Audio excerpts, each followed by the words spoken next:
Good. How are you? Great. I'm glad you're here. Good to hear. Good. Is my understanding there's no defendants on the list today? If may the court clarify with the jail? Well, we'll wait till they bring somebody down and they do, and we can ask. But Thank you. Felonies. Judge, we believe that there are no Spanish speakers today. okay, so I guess we'll let the interpreter go, and hopefully nobody will decide that's what they need when they come down. What's your name? LoadsofBotox. May the interpreter get disconnected, Your Honor? Yes, you may be disconnected. Thank you. Steven refused court today. Oh. Judge, Mr. Lopata refused today. Okay. Isn't he the one that's still like in quarantine? Is he now refusing, or is he still in quarantine? He was cleared, Your Honor, but he refused. All right, well, so reset him to tonight. I would encourage you to use whatever strong, non-stressful means you can encourage him to come down. I'll be here again. Judge, it looks like there's a DOC hold. If you're willing to waive his presence, I think we can just get his condition set. I would like to give him one more chance. I am always concerned when they don't want to come down. I know that unfortunately, you have to sit next to them, but in the sense that something bad could happen to you, and I feel bad about that. But, I've done this for 40 some years, and I think I don't want to be open to the thing that we're somehow limiting them. So sometimes if people are in jail for a few days, their attitude improves where they want to get out and see other human beings, so they might want to come down and get the benefit of counsel. So I will give it one more try tonight, and if not, then I'll do it tonight because I'll be here tonight too. Okay. And Judge, they do take good care of us over here, so we're not worried. Oh, I didn't say you were worried. I've been locked in cells with inmates more than you can ever imagine when I was an attorney, and in state prison too. So one time they locked me in the holding cell for 3 hours and they forgot about me with the inmates in Maricopa County. So we had a good visit though. Are you Miss Wallace? Yes, sir. I am Judge Hazel. You're here Hello. today because you're charged with taking the identity of another and possession of narcotic drug. My understanding is you're being held on something else as well. Do you understand why you're here today? Yes, Your Honor. All She's right. from county. Okay. Yes, and that's the thing that's holding is the county time. Yeah, but I was supposed to get out Wednesday. Do we have a county attorney on the line today? Yes, Your Honor. Good morning. Good morning. What is the county attorney's recommendation in this matter? Your Honor, the state is recommending $5,000 with pretrial service, and that will be based on the defendant's history. She has a history of theft and forgery, similar offenses. She's currently also, she has a probation hold for similar offenses. She has another case that is pending with similar charges as well. What would the defense like to do? Judge, we're asking, so Miss, okay, oh, sorry, we're asking that Miss Wallace is either released to pretrial services or a nominal bond. She's currently being held on county charges, or in the Pima County Jail. She's done on Wednesday, and she's scheduled to go to rehab on Thursday. So this is the thing that's whole. If you don't get out today, you're not going to rehab on. Right. Okay. Yeah, and they've dead for me and everything. I've been here for 4 months. So, Judge, she's been in custody for 4 months. She's scheduled to get out on Wednesday and go to rehab. She has a bed set, and she does have a nonviolent history.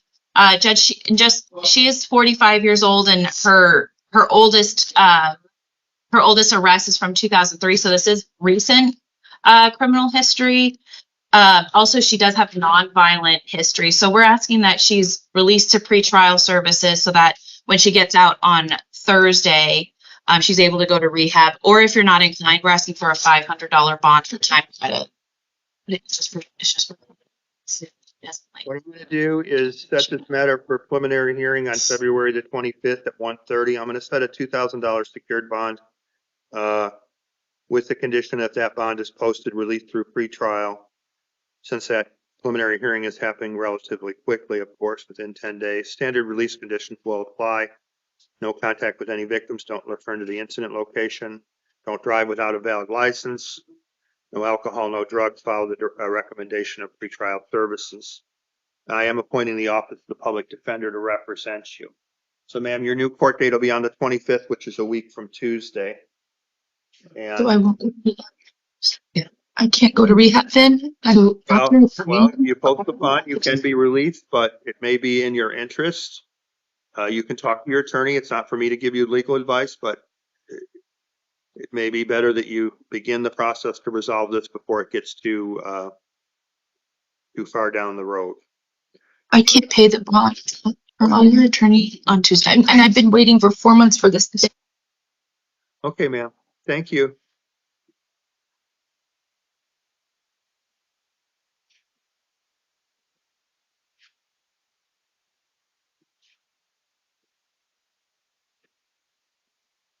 Okay, so who do we think we're going to get next?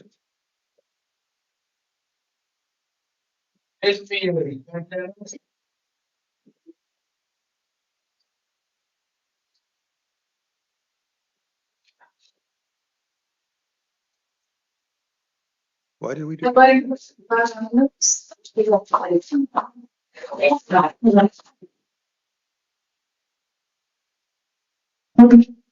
Hi, can I have your name? Timothy Daniel Black. Hi, I'm Judge Hazel. You're here today because you have a couple things going on. You have a warrant out of Green Valley Justice Court for a charge of trespassing. I'm going to release you and give you a new court date of February the 27th at 8:30 in the morning. You must appear at that time. Standard release conditions will apply. Thank you. You have another case from Sarita, I believe. You have a case out of Sarita that you failed to appear. I'm going to release you and give you a new court date of March 11th at 8:30 in the morning in Sarita. You must appear. Standard release conditions will apply, including no contact with any victims. Don't return to the scene of the crime. Do you understand these release conditions? Yes, sir. All right, you'll be released. Good luck to you. Thank you. Frankie. Yes. Este principale bus.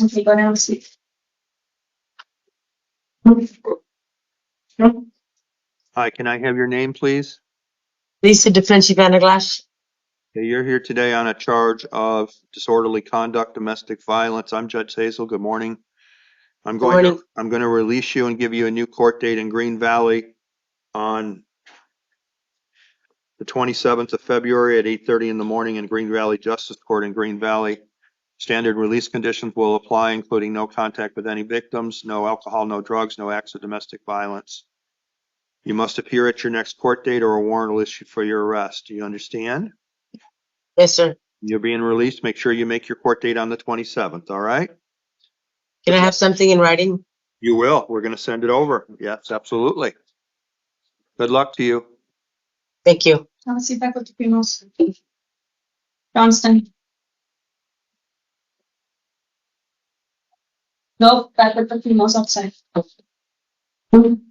Hi, can I have your name, please? Naomi Johnston. You're here today on charges of domestic violence, disorder, assault. Do you understand why you're here today? Yeah. I'm going to release you and give you a new court date on March 17th at 10:30 in the morning in Pima County Justice Court here in downtown Tucson. Standard release conditions will apply, including no alcohol, no drugs, no firearms, commit no acts of domestic violence. Other conditions are no contact with any victims, don't return to the scene of the crime. If you have property at that location, you can return with the police and get that property. Do you have any questions for me? No. You're being released. Good luck to you. Thank you. I think the police.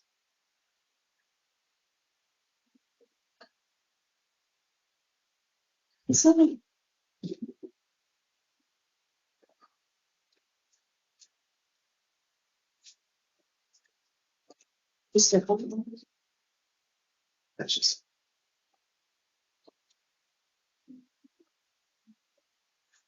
Get Lopez.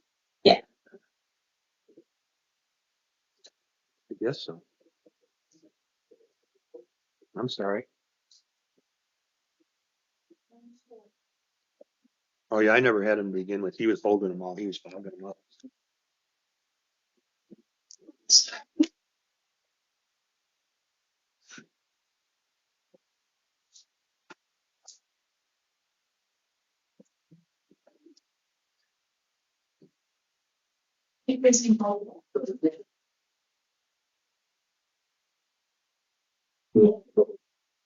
What's your last name? Lopez.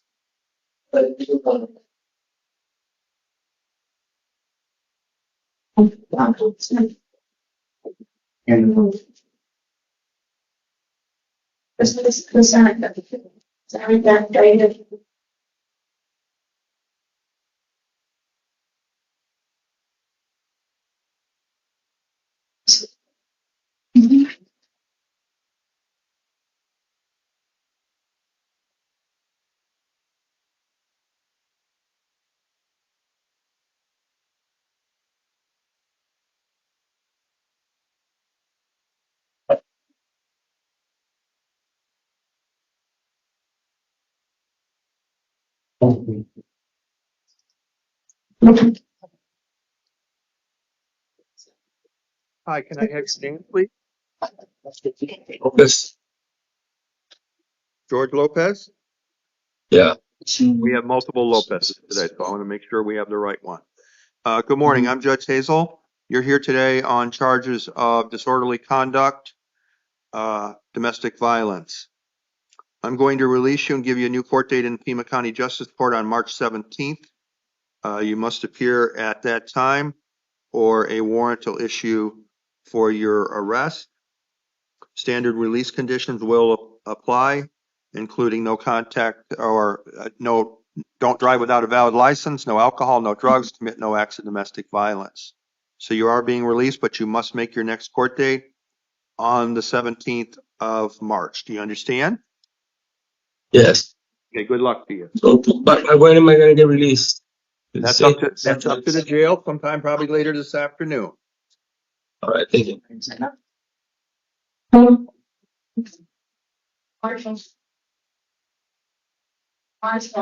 Marshall Leo.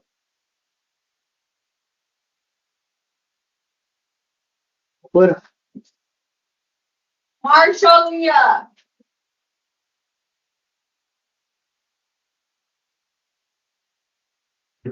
Yeah.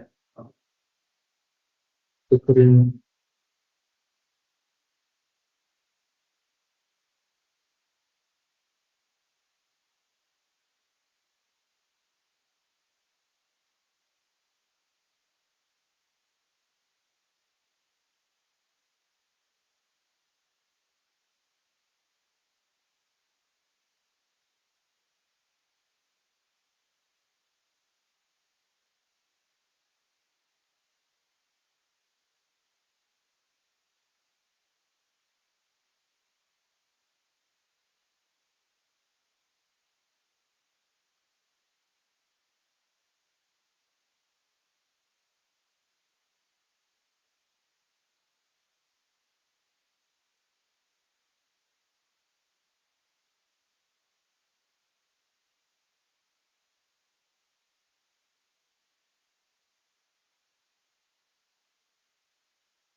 You're good, but I have no idea.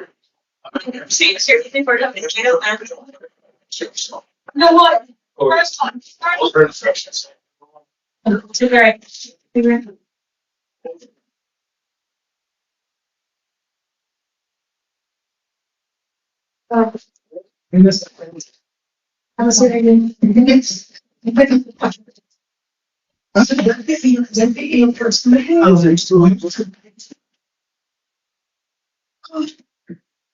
Hi, can I have your name, please?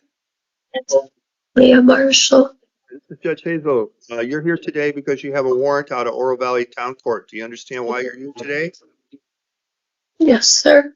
What I'm going to do is set your bond at $100 and give you a new court date of next Wednesday, the 19th at 10:30 a.m. I'm going to appoint an attorney to represent you. His name is Richard Glenn.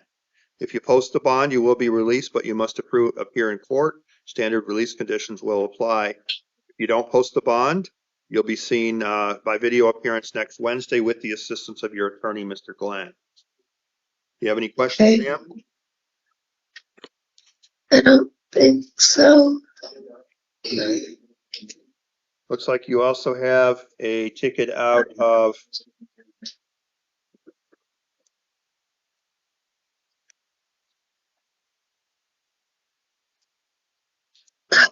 City of Tucson, or a warrant out of the City of Tucson. So Yeah. it's going to be released. I just used it. Well, I will be the judge. She'll be released. On your City of Tucson case, I'm going to release you and give you a new court date of March the 18th. Because your Oro Valley case will be resolved prior to that time. Right. So you need to appear on March 18th in the City of Tucson or a warrant will issue for your arrest. Do you understand? Yes, sir. Okay, I'm with this one writing. Great. Okay, ma'am. Good luck to you. Thank you. You. Aguilera.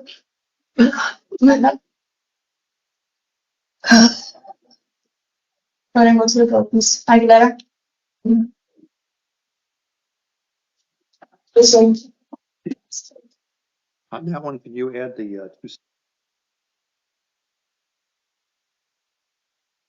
Can I have your name, please?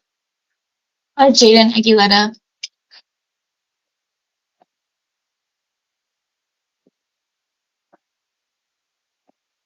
Good morning. I'm Judge Hazel. Let me get your file here. Good morning. You're here today on charges of disorderly conduct and criminal damage. Domestic you're here. Yes. I'm going to release you and give you a new court date of March the 18th at 1:30 p.m. Standard release conditions will apply, including no contact with any victims, don't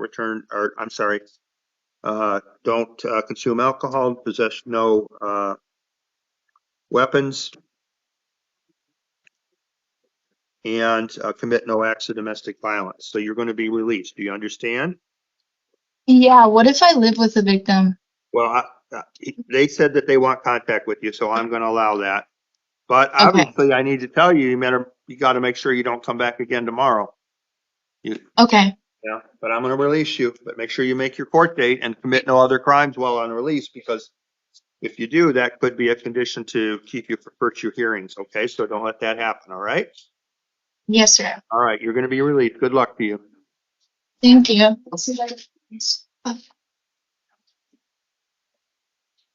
Gambas.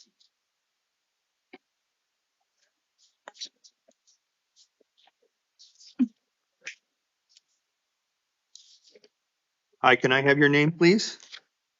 Juliana Campos. Hi, I'm Judge Hazel. You're here today on charges of assault, domestic violence, disorderly conduct, domestic violence. I'm going to release you and give you a new court date of March the 18th at 1 p.m. in Tucson City Court. Conditions of release will be no contact with any victims, don't return to the scene of the crime, commit no acts of domestic violence, possess no alcohol, possess no firearms, remain law abiding. Do you understand these conditions of release? Yes. So you're going to be released. Just make sure you make those court dates, okay? Okay. I have a Good luck to you. question. I have a question. Yes. Where it happened, it's my home. I live there alone. Nobody's there. Can I go back?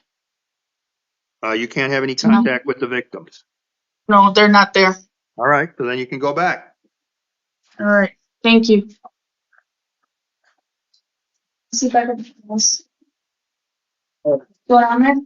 Yes.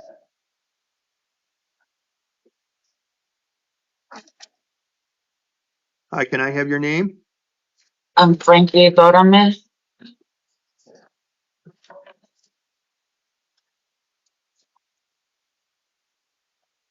Hi. Okay.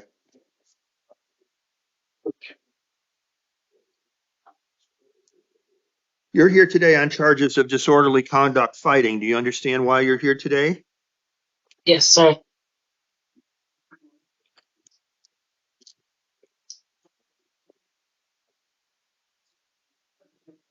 I'm going to release you and give you a new court date of March the 18th at 1:30 p.m. in Tucson City Court with the standard conditions that you appear at all future court hearings, that you possess no alcohol, commit no acts of domestic violence, and possess no firearms. So you're going to be released and be given a new court date of March the 18th at 1:30 p.m. Okay? Thank you. You have any questions? No.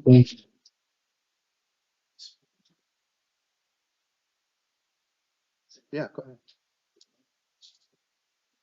You're all set, ma'am. Thank you. Right. Yeah, that could finish.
Hi, can I have your name? Angel Esquivel. Good morning. I'm Judge Hazel, and you're here today because you have a number of warrants for your arrest.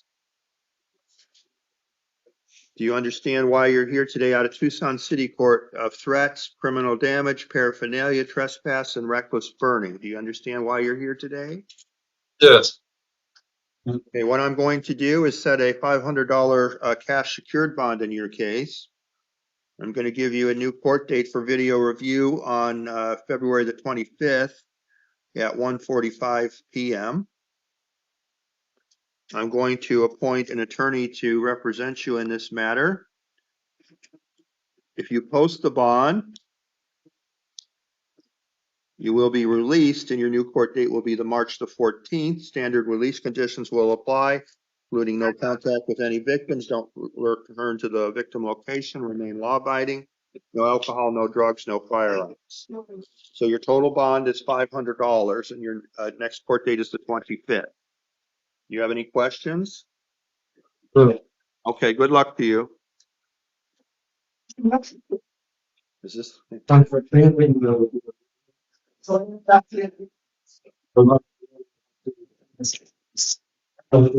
last race.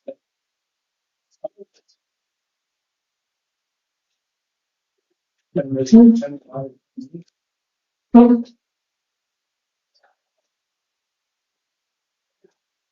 can I have your name, please? Ruben Goyes Reyes. Okay, hi, I'm Judge Hazel. I'm here to conduct your initial appearance today on cases out of Tucson City Court. So you have cases of shoplifting, disorderly conduct, paraphernalia, failure to appear, resisting arrest, criminal trespass, some more trespass, and some more paraphernalia. You were on probation in Tucson City Court. Tucson City Court has filed a petition to revoke your probation. What I am going to do in this case is set your matter for a video review on February the 24th at 1:45 p.m. in the afternoon. I'm going to appoint a lawyer to represent you, and standard conditions of release are going to apply if you post the bond. If you don't post the bond, you'll see the judge on the 24th. If you do post the bond, you must appear in court on April the 1st. So your total bond is $500, and there is a pending probation violation pending against you. Do you have any questions? Am I free to go today? No, I set your bond at $500. What does that mean? Like, so, If you post $500, you'll be released. If you use a bonding agent, it can be less, but you'd have to, there's phone numbers there that you can use to find that. Okay? wait, so like, so I have to call someone, right? Yes, you can call somebody and they can help you. Oh, okay. All right, good luck to you. Wait, so I'm still gonna be released today? No, your bond is $500. Okay. What? Let's go back out there. Logins. Yes.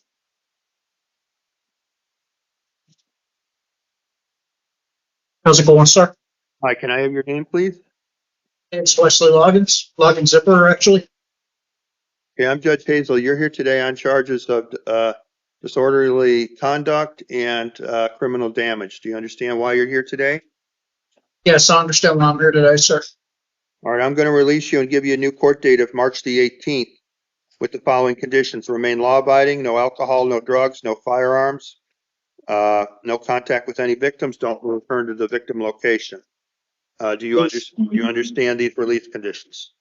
Yes, sir. Thank you, Your Honor. You said that was the 18th, correct? Yes, you'll get a copy of it.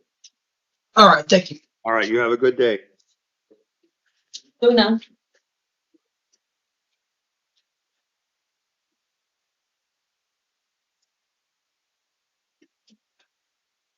Hi, can I have your name, please? Jose Luna. I'm Judge Hazel. You're here today on charges of disorderly conduct, assault, or disorderly conduct. I am going to release you and give you a new court date of March the 17th at 9 a.m. or 9:30 a.m. in Tucson City Court. Standard release conditions will apply, including no contact with any victims. Don't return to this, don't commit any acts of domestic violence. No alcohol, no drugs, no firearms. So you are being released, okay? Okay, thank you, Your Honor. All right, good luck to you. Thanks. What's your last name? Warren.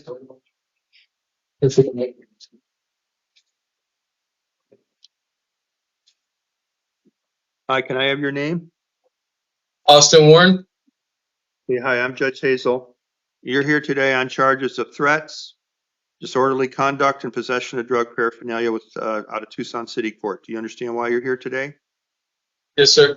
I'm going to release you and give you a new court date in Tucson City Court at March the 18th at 1:45 p.m. Standard conditions will apply, including no alcohol, no drugs, no firearms, commit no acts of domestic violence. So you're going to be released and you have a new court date of March the 18th. Do you have any questions? No, Your Honor. All right, good luck to you. Thank you.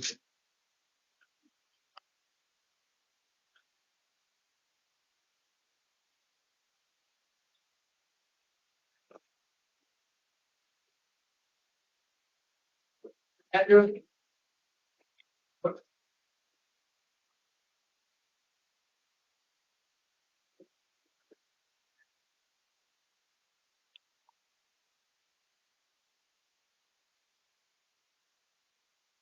can I have your name? Alexandra Guadalupe Laureles.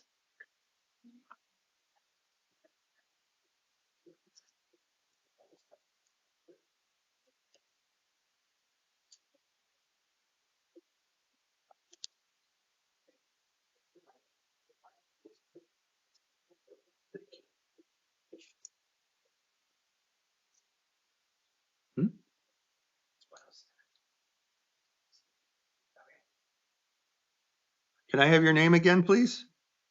Alexandra Laureles.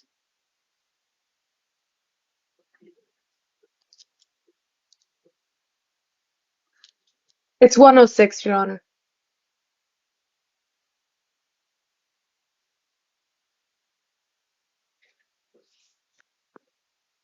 Okay, you're here today because you have a warrant out at Tucson City Court.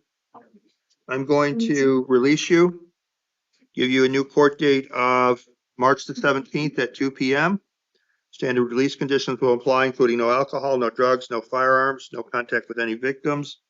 Don't return to the scene of the crime. So you are being released. Okay? Okay, thank you. Good luck to Thank you.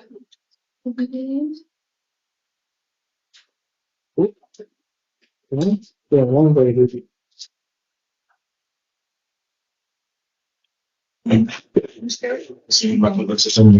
Just for today, so we're just. Can I have your name, please? Charles Bendig. Judge, if we may waive reading for Mr. Bendig. Okay. All right, Mr. Bendick, let me get your case up on the computer. Does the county attorney have a position on his charges? Yes, Your Honor, the state is recommending $50,000 with pretrial service. The state does acknowledge the defendant does not have a criminal record. Nonetheless, the recommendation is based on the nature of the offense, the potential risk for the continual risk to the victim, the age of the victim, and the injuries sustained by the victim. Okay. Right. What injuries? You're not helping your right. All right, what does counsel for the defendant say? Judge, we're asking that Mr. Bendig is released to pretrial services, or if you're not inclined, a much lower bond. He is fully employed. As the state said, he has no criminal history at 47, and he has rented a motel room so you can stay away from the victim in this case. So we're asking that he's released to pretrial services or a significantly lower bond. I'm going to take the following actions in this case. I'm going to set this matter for a preliminary hearing on February the 25th at 1:30 p.m. I'm appointing counsel in this matter. I'm going to set a bond at $5,000 cash secured if released through pretrial services. Standard release conditions will apply, including no contact with any victims. Don't return to the incident location. There is property. They may return once with police to get that. The other condition is no unsupervised contact with minors. So, sir, your next court date is the 25th for a preliminary hearing. If you post the bond, you will be released, but you must appear at all future court hearings or a warrant will issue for your arrest. Do you have Yes, sir. Do you have any questions? No, sir, not this time. And All right, Judge, you. the public defender is appointed? Yeah.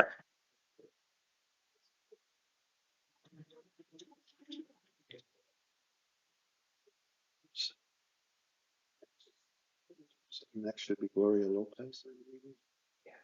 What number would that be? Please do it.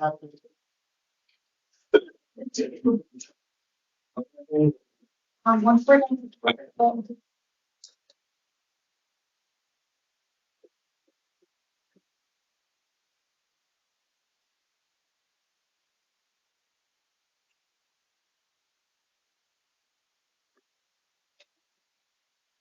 Can I have your name, please? Hi, good morning. My name is Gloria Haiti Lopez. Okay, you're here today on new charges of disorderly conduct, domestic violence, and you also have a case out of Tucson City Court And then you also, I believe, have a warrant out of Justice Court. So on your new Tucson City Court, I'm going to take the following actions. I'm going to appoint Janet Altschuler to be your lawyer. I'm going to set your bond at $1,000 cash secured. I'm going to give you a new court date of Tuesday, the 18th, with Judge Steele at 1 p.m. If you post the bond, you will be released, but you must appear in court. Standard release conditions are no contact with any victims, don't return to the scene of the crime. Standard conditions of no alcohol, no drugs, no firearms. So on that case, your bond is set at $1,000. Let's go on to your other case. You also had a warrant out of Tucson City, Justice Court. I'm going to give you the same date, time, and bond, and appoint the same lawyer with same conditions. So those two Justice Court cases will be heard the 18th, 3 days from now, with a total bond of $2,000. Let's go on to your case out of Tucson City Court. You have a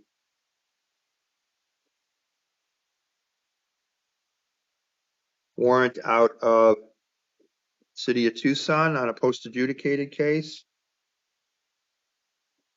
I'm going to order that you be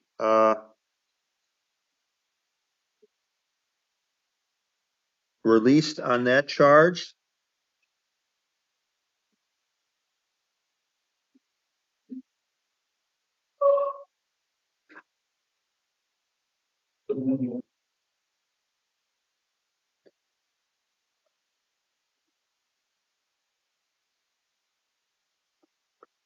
And set that for a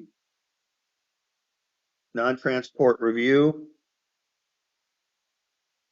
What does that mean, Your Honor? You're going to be seen, you may be seen on video, but they're going to look at the status of your case. Okay. On March the 25th at 9 a.m. If you are released, you must appear on the 24th at 9:30. Okay. All right. Also be the same date. Okay. Okay, so 2 courts for Tuesday the 18th and then one for March 24th? Yes. Okay. Hand that other one back. All right. Good luck to you. Thank you, Your Honor. You need this, right?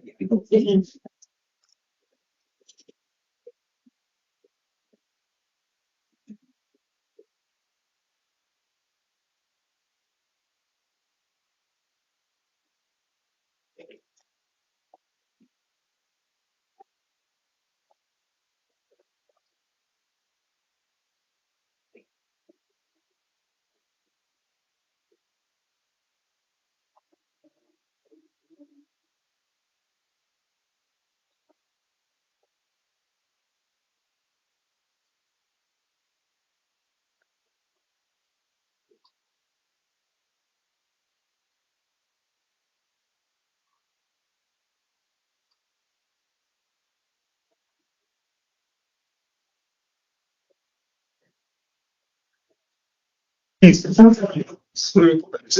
I get your name, please? Martinez. Hi, I'm Judge Hazel. You're here today because you have warrants first out of the city of South Tucson. On that warrant, I'm going to release you and give you a new court date. That new court date is going to be March the 4th at 10 a.m. in South Tucson City Court. So on that one, you're being released. Let's look at your City of Tucson case now. Like you have a warrant out of City of Tucson as well. I'm going to release you and give you a new court date of March the 25th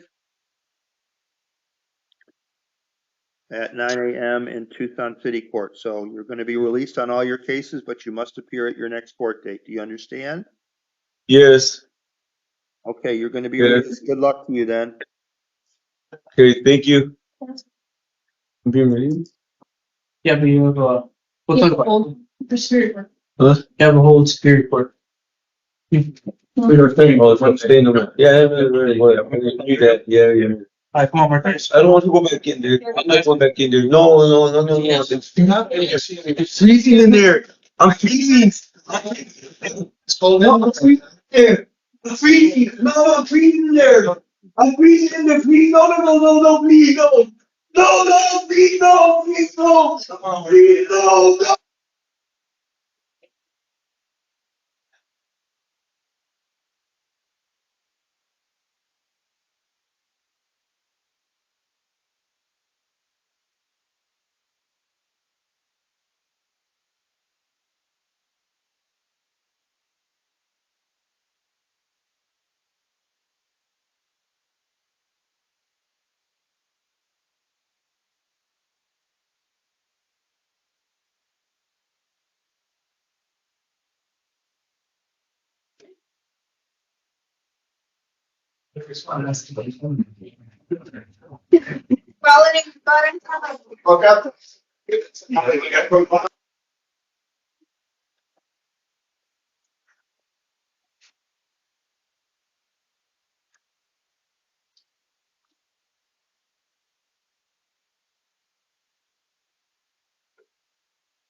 Hi, can I have your name, please?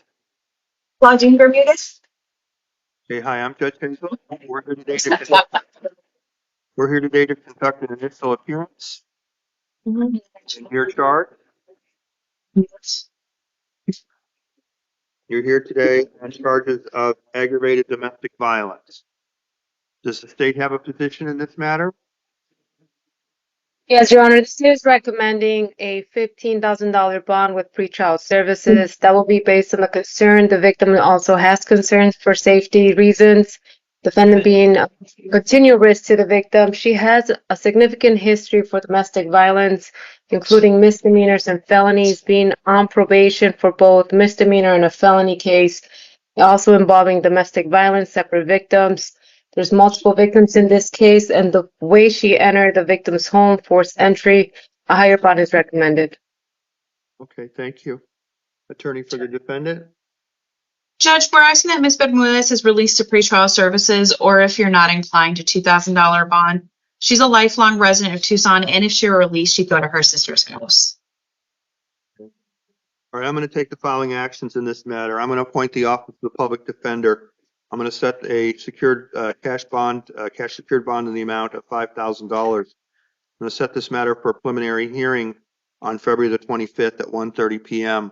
Standard release conditions will apply, including no contact with any victims, don't go to the scene of the crime, no alcohol, no drugs, and no acts of domestic violence. So, ma'am, your next court date is the 25th, and your bond has been set at $5,000. Good luck to you, ma'am. Thank you. Fabian?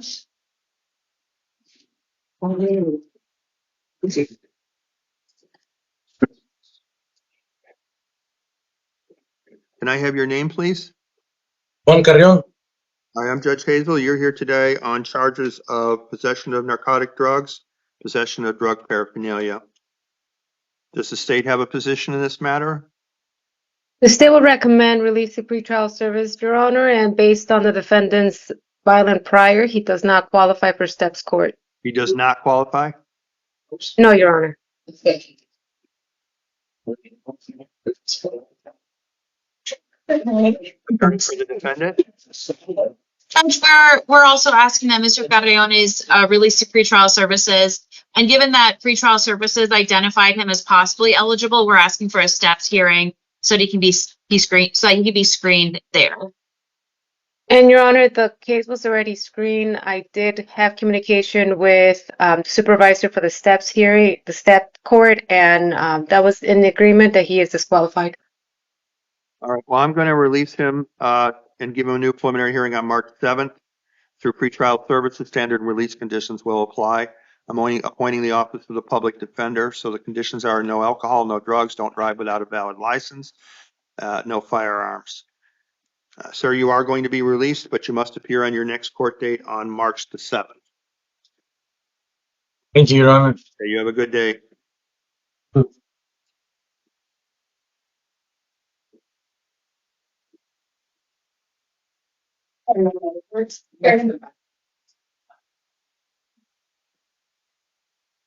Hi, can I have your name, please?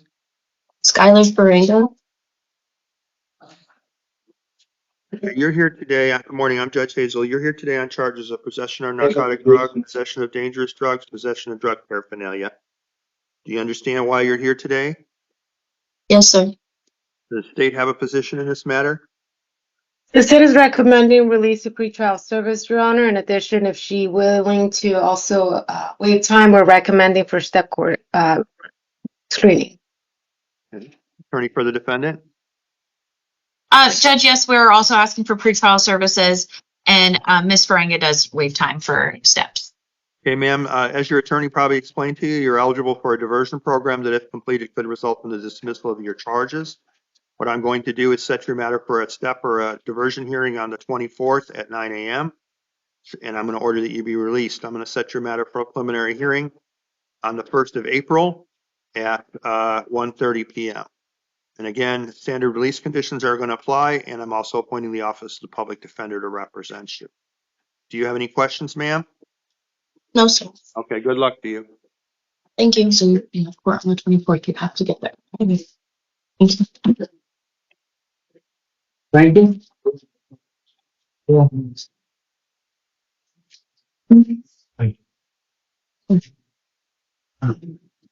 The judge is going to ask you for your name in a little bit. You told him I had to work today, or What was that? you hadn't told him I had to work today? I'm sorry. You told me I had to work today? Not yet. Oh, John, John. I'm just waiting until he asks those questions. I can't work. I'll make work. Can I have your name, please? Go to jail, Franklin Jr. Okay, you're here today because you have a warrant for your arrest out of Sierra Vista. A class 6 felony out of Sierra Vista. Yeah. Does the state have a position in this matter? The state will submit, Your Honor, for the out-of-county recommendation. Attorney for the defendant? Yes, Judge, we're asking that Mr. Franklin is released to pretrial services with the instruction to contact court in Sierra Vista. He is employed. He's working at Food City and Dollar Tree. He has his brother's support, and his brother will help him get to court.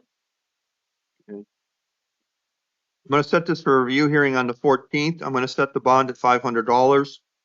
Standard release conditions will apply, including no contact with any victims, don't return to the scene of the crime. I'm setting a review hearing so that arrangements can be made for him to be picked up. So they're going to come pick you up, okay? They're going to come pick you up. If you post a bond, sir, you must appear in court in Sierra Vista and contact that court and get that date. Good luck to you. Thanks, sir. What's your brother?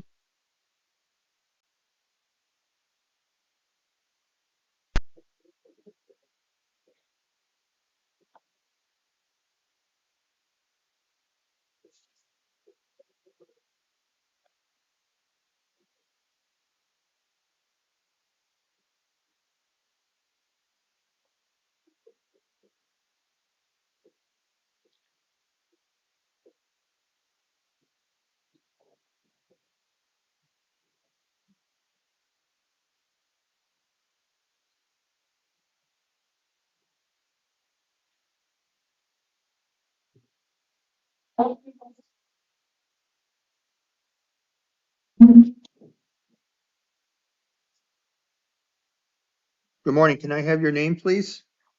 Miguel Guzman. I'm sorry, could you say it a little slower for me, please? Miguel Guzman. Okay, good morning. I'm Judge Hazel.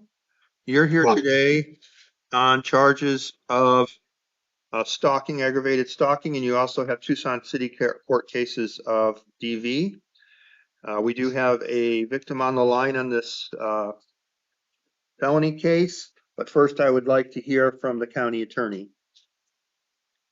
Your Honor, the state is recommending a bond of $20,000 with pretrial service. That will be based on the nature of the offense, the ongoing harassment against the victim to the point that it's 150 calls being reported within a day.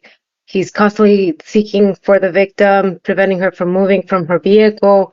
There is a concern for a continued risk In addition, the Form 4C does indicate a high risk, also considering the defendant having two separate order of protections, different victims, and that will be the state's recommendation, Your Honor. Okay, what about the attorney for the defendant? Judge, we're asking that Mr. Guzman's released to pretrial services, or if you're not inclined, a lower bond. Pretrial services identified him as a level 1, which is the lowest level of supervision means. He's fully employed. He's a lifelong resident of Tucson. He does not reside with the victim. He lives with his mother, and he's her caretaker. She has cancer. So we're asking that he's released to pretrial services or a lower bond. Okay. And then we do have a victim on the phone or on the line. If that person's still with us, can you state your name, please? Yes, Your Honor. My name is Irma Valentine. Okay. Good morning. I'm Judge Hazel. What would you like to tell me? Just address your comments to me, please. Yes, I don't feel safe for the guys to be released because he's been stalking me. I so paranoid all the time that he's going to show up like he did at my job last Monday. I can't sleep. I don't feel comfortable. Yesterday when the police were over, they asked me if I knew a person named Claudia. I told them yes. He told me that was his ex-girlfriend's name. I asked the officer if and she also had an order of protection on him. He told me that he couldn't disclose that information, but that it seems that he's a repeat offender, and I honestly don't feel safe. Okay, so you're asking that he be held then, is that correct? He should be punished. Okay, thank you. Is there anything else you want to tell me at this time? I don't want any contact from him or from his family or anybody. Okay, thank you. All right. You're welcome. All right, sir, what I'm going to do is set a $7,500 cash secured bond. If bond is posted, I'm going to order you be supervised by pretrial services. I'm going to set this matter for a preliminary hearing on February the 25th at 1:30 p.m. Standard release conditions will apply, including no contact with any victims, don't return to the scene of the crime, no alcohol, no drugs, no firearms. I am appointing the Office of the Public Defender to represent you. All right, you have also you have a case out of the city of Tucson. That's the DUI ticket that you got. On that charge, I am going to release you, but I'm going to set it for a video review on March the 21st. You must appear at that time. And I am appointing a lawyer to represent you in that matter. So, sir, your next court date is going to be the 25th, okay? Good luck to you.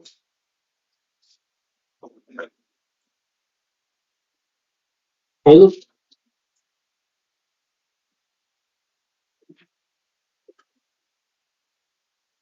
Hi, can I have your name, please? Caleb Heinzen.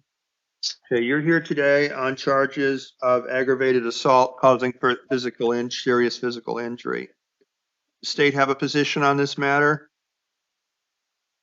Yes, Your Honor, the state is recommending $100,000 with pretrial service. That's based on the inherent nature of the offense, the injuries the victim sustained, currently hospitalized with critical conditions, the violent nature, and the acts the defendant committed. There's also an NVCA flag.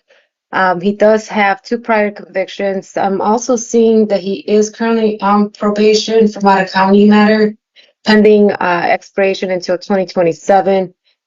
There's also limited community ties, Your Honor, as he's been in Tucson for 1 month. Based on those reasons, Your Honor, I continue to arrest the victim. I have bond is recommended. All right, thank you. Attorney for the defendant? Judge, we're asking that Mr. Hinesley is released to pretrial services, or if you're not inclined, a lower bond. He is employed. He does have confirmed housing with his father. Even though Mr. Hinesley has lived here for a month, his father has lived in Tucson for 20 years, and that's with whom he's living. So we're asking that he's released to pretrial services or a much lower bond if you're not inclined. Okay, thank you. I'm going to do the following. I'm going to set this matter for a preliminary hearing on February the 25th at 1:30 p.m. I'm going to set a $50,000 cash secured bond if released, then supervision through pretrial. Standard release conditions will apply, including don't drive without a valid license, no alcohol, no drugs, commit no acts of violence, no firearms, no weapons, no contact with any victims, and don't have any contact with the victim. And I am appointing the Office of the Public Defender in this matter. So, sir, your next court date is going to be the 25th. You must appear at that time or a warrant will issue for your arrest. Do you understand? Yes, sir. Okay, good luck to you. Thank you. Please. Johnson.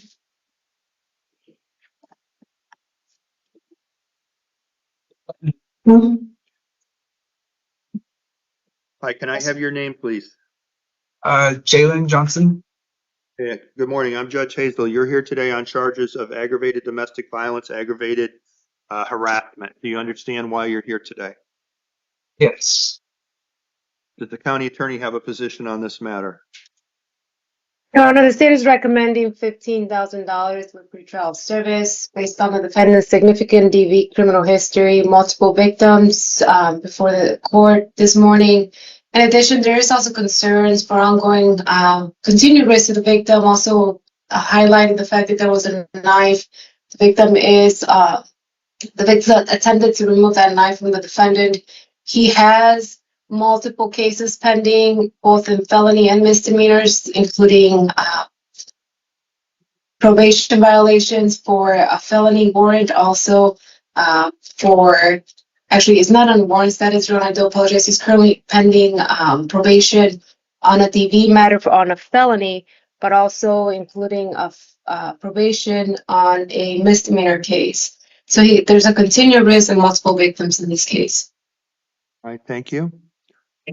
Attorney for the defendant? We're asking that Mr. Johnson is released to pretrial services, or if you're not inclined, a $2,000 bond. Pretrial services identified him as a level 1, which is the lowest level of supervision needs. He has ties to Tucson, and if he were released, he'd go to his aunt's house. He has a good relationship with her, and he has reason to believe that he could live with her. So we're asking that he's released to pretrial services or a $2,000. Thank you.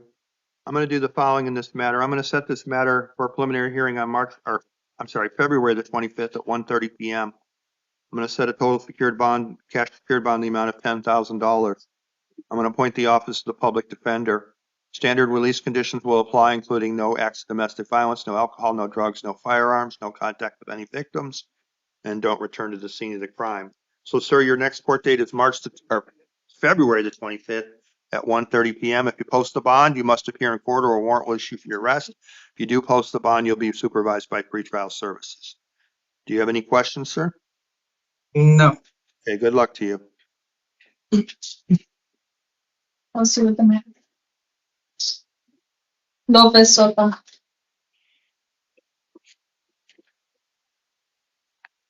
Hello. Hi. You're here today. I'm Judge Hazel. Good morning. You're here today on possession of narcotic drugs, possession of drug paraphernalia. Do you understand why you're here today? Yes, sir. Does the state have a recommendation in this matter? Yes, Your Honor, the state is recommending pretrial service release in addition with time waive, a step for hearing. Okay, attorney for the defendant. Judge, we're also asking for pretrial and waive time for a steps hearing. Okay, sir, the attorneys are requesting that you be screened for a diversion program that would allow you to complete that and have your case dismissed. And we would set that hearing on April the 1st. I am going to release you then and give you a hearing on the diversion program on the 24th at 9 a.m. and then a preliminary hearing on April the 1st. Do you understand that you need to make these court dates? Yes, sir. And I'm appointing the Office of the Legal Defender in this case to represent you with standard release conditions, including no driving without a valid license, no alcohol, no drugs, no firearms. Do you have any questions? No, sir. Okay, you're going to be released then. Good luck to you.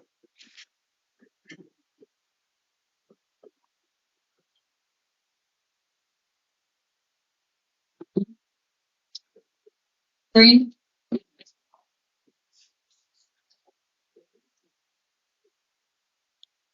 Hi, can I have your name, please? Joe Marin.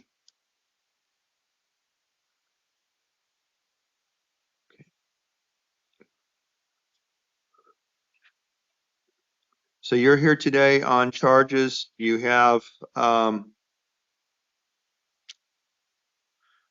new charges of criminal damage, assault, domestic violence, and you have cases out of City of Tucson or new assault charges out of Justice Court. Do you understand why you're here today? Yes, sir. Does the state have a position in this matter? Yes, Your Honor, the state is recommending a $10,000 bond with pretrial service based on the nature of the offenses, including also the fact that he is currently on probation on a separate DB felony offense, for which it does also include a dangerous instrument. Based on that, Your Honor, and including this offense, technically also is in part DB, as there is that damage to the property. He does pose a risk to the victims. All right. What does the public defender have to say? Judge, we're asking that Mr. Marine is released to pretrial services, or if you're not inclined, a $2,000 bond. Pretrial services identified him as level 1, which is the lowest level of supervision needs. He is fully employed. He's a manager at a car wash. He has lifelong ties to Tucson. And if he were released, he'd go to his boss's house, and his boss has offered to allow him to stay with him in the past. So we're asking for pretrial services, or if you're not inclined, a $2,000. Okay, thank you. So first, on the felony matter, I am going to take the following actions in this matter. I'm going to set a $7,500 secured bond, cash secured. If bond is posted, released through pretrial services. Standard release conditions will apply, including no contact with any victims, don't return to the scene of the crime, no firearms, no alcohol, no weapons.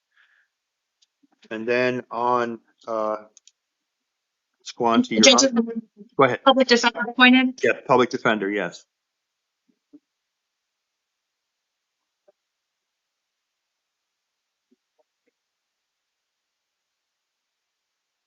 And then on your other case that you have out of Justice Court, I'm going to set the bond at $200, appoint Anna Dennis to be your lawyer, and give you a new court date on that on Tuesday.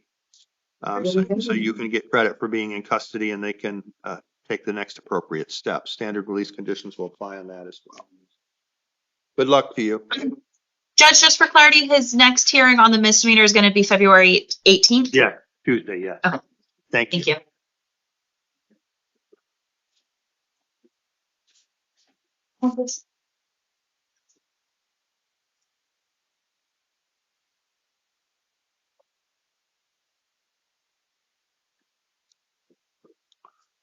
Hi, can I have your name, please? Cesar Borges.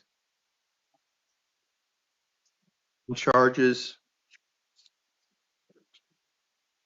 of promoting prison contraband as a felony, and then you have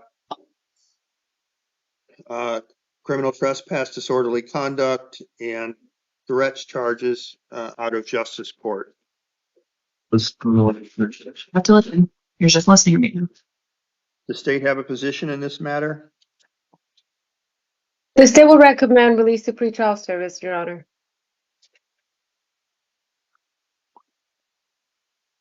Attorney for the defendant. Judge, we're also requesting release to pretrial services. Okay, sir, I'm going to release you on your felony matter. What standard can be released on those charges?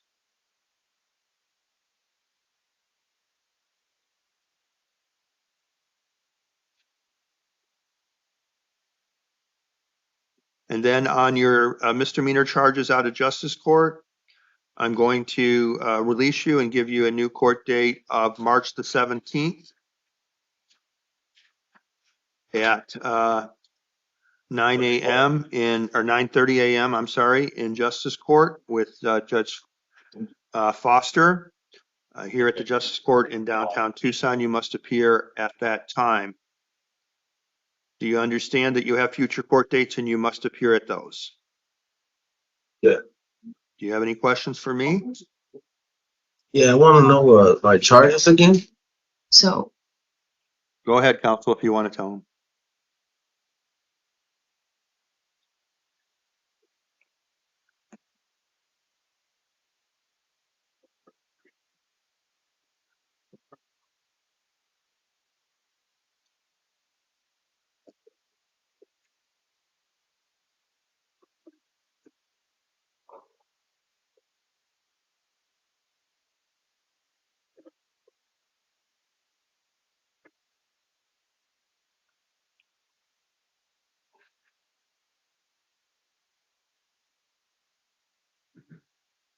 You're. There goes. Good luck to you.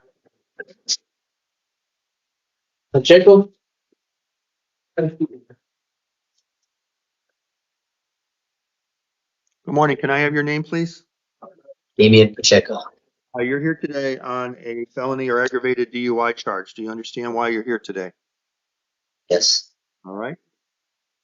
Attorney for the state, do you have a position?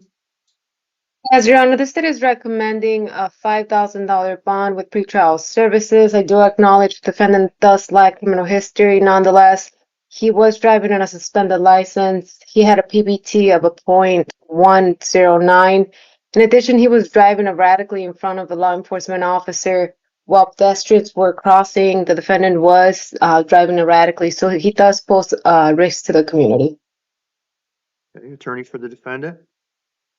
Judge, we're asking that Mr. Pacheco is released to pretrial services. Pretrial services identified him as a level 1, lowest level supervision needs, and also that this is a nonviolent felony. He is fully employed. He's a manager at McDonald's, and he's scheduled to work this week. He has no criminal history, and if you're released, you go to his mother's house, and he has lifelong ties to Tucson. So we're asking that he's released to pretrial services. Okay, thank you. Sir, I'm going to set your matter for a preliminary hearing on March 7th. I am going to release you through pretrial services. Standard conditions would be no, don't drive without a valid license, no alcohol, no drugs, and commit no further crimes. I'm appointing the Office of the Public Defender to represent you in this matter. So you are being released, but you must appear at your next hearing on March 7th, or a warrant will issue for your arrest. Do you understand? Yes, sir. Okay, good luck to you.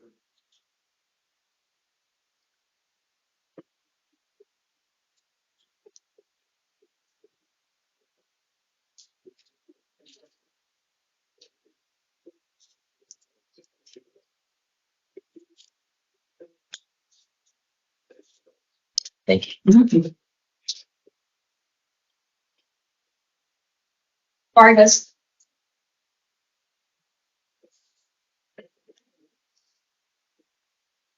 Hi, can I have your name, please? Michael William Vargas, sir. Okay, you're here today on several different things. First, you have a warrant for your arrest out of Superior Court. You failed to appear.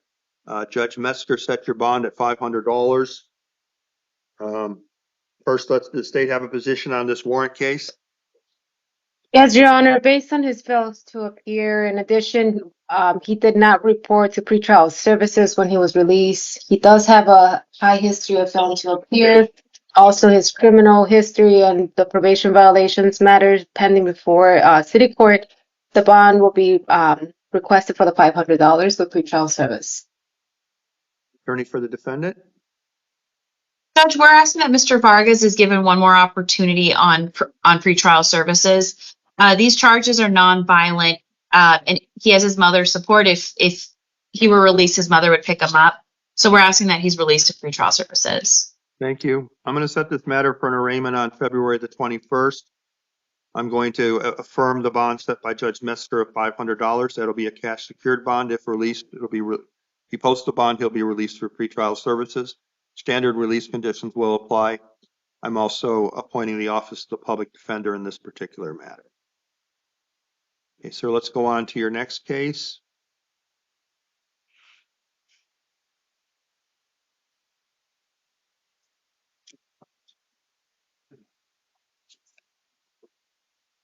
You have charges of possession of narcotic drugs, possession of dangerous drugs, possession of drug paraphernalia.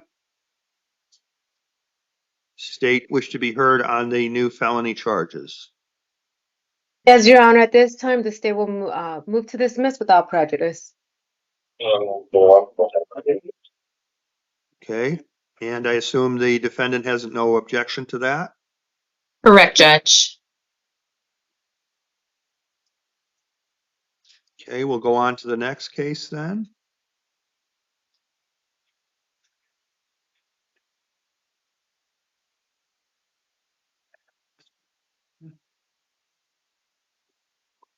Then he has another case of possession of dangerous drugs, possession of drug paraphernalia. What's the state's position on that matter? And Your Honor, at this time, the state will move to dismiss without prejudice.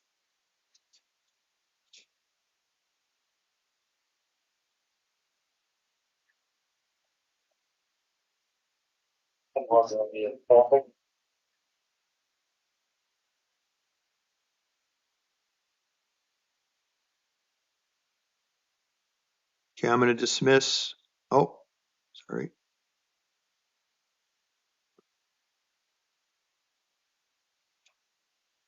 Dismiss that charge as well, sir. Now we need to talk about your Tucson City cases. Let me get those up and we'll talk about those. You have a number of files from the city of Tucson.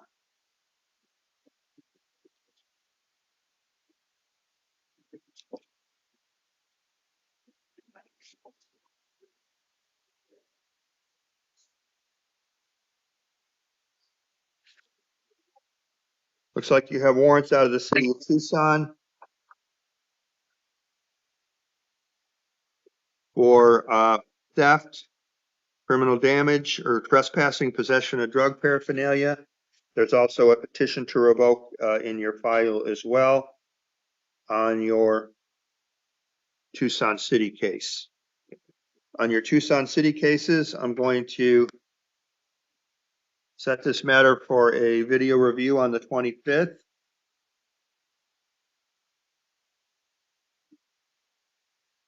At 1:45 p.m.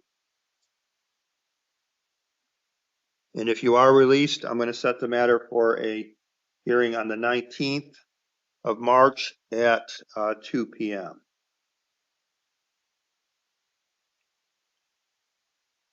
Yes, I'll get to that.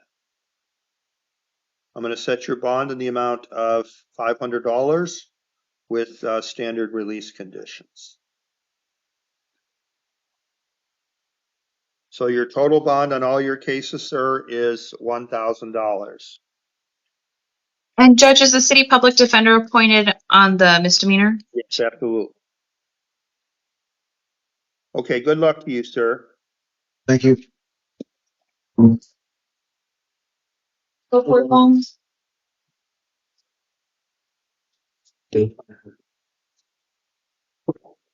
Yeah, she's pretty cool.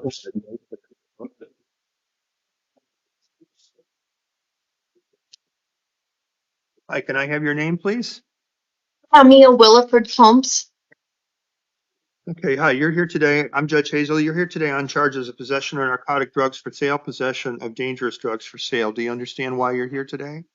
Yes, I do. All right. Does the state have a position on this matter?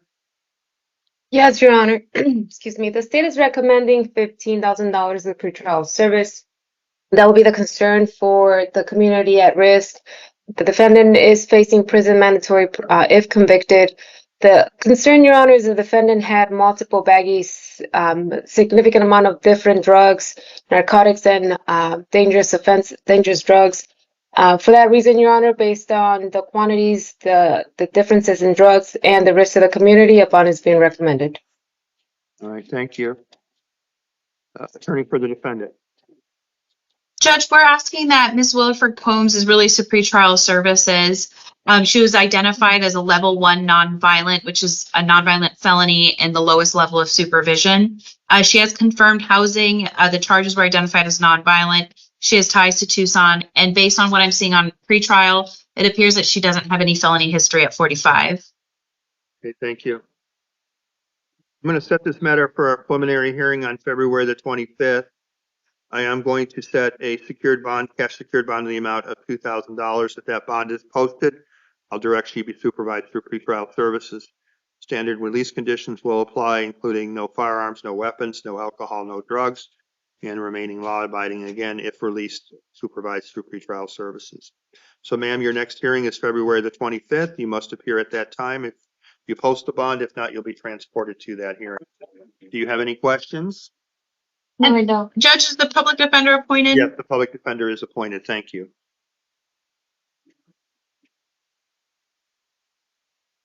Does the state have anything further this morning? No, Your Honor, thank you very much. Anything from the public defender?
All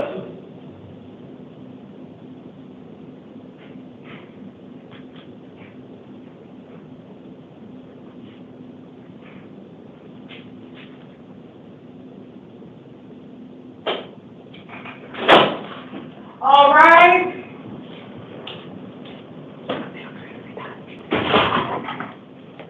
Thank you, everyone. Please be seated.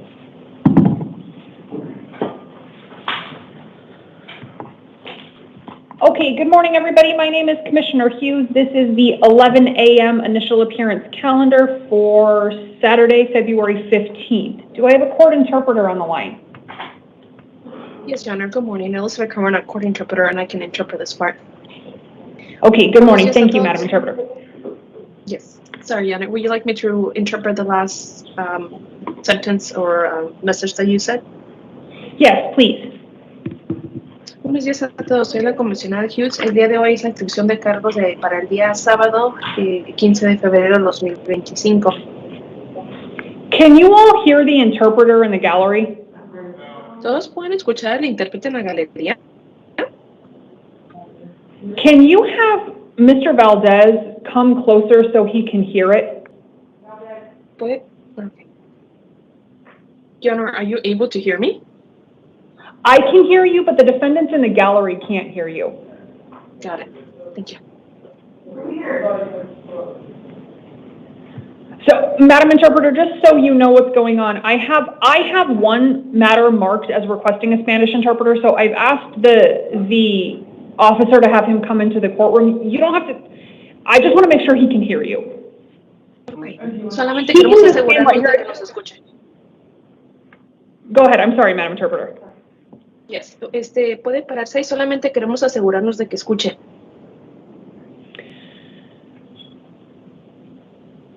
Madam Interpreter, can you ask, I know I just told you they can't hear you in the gallery, but can you very loudly ask if perhaps anybody else needs a Spanish interpreter so I can move them a little closer so they could hear you too? ¿Alguien más en la sala necesita los servicios de interpretación judicial?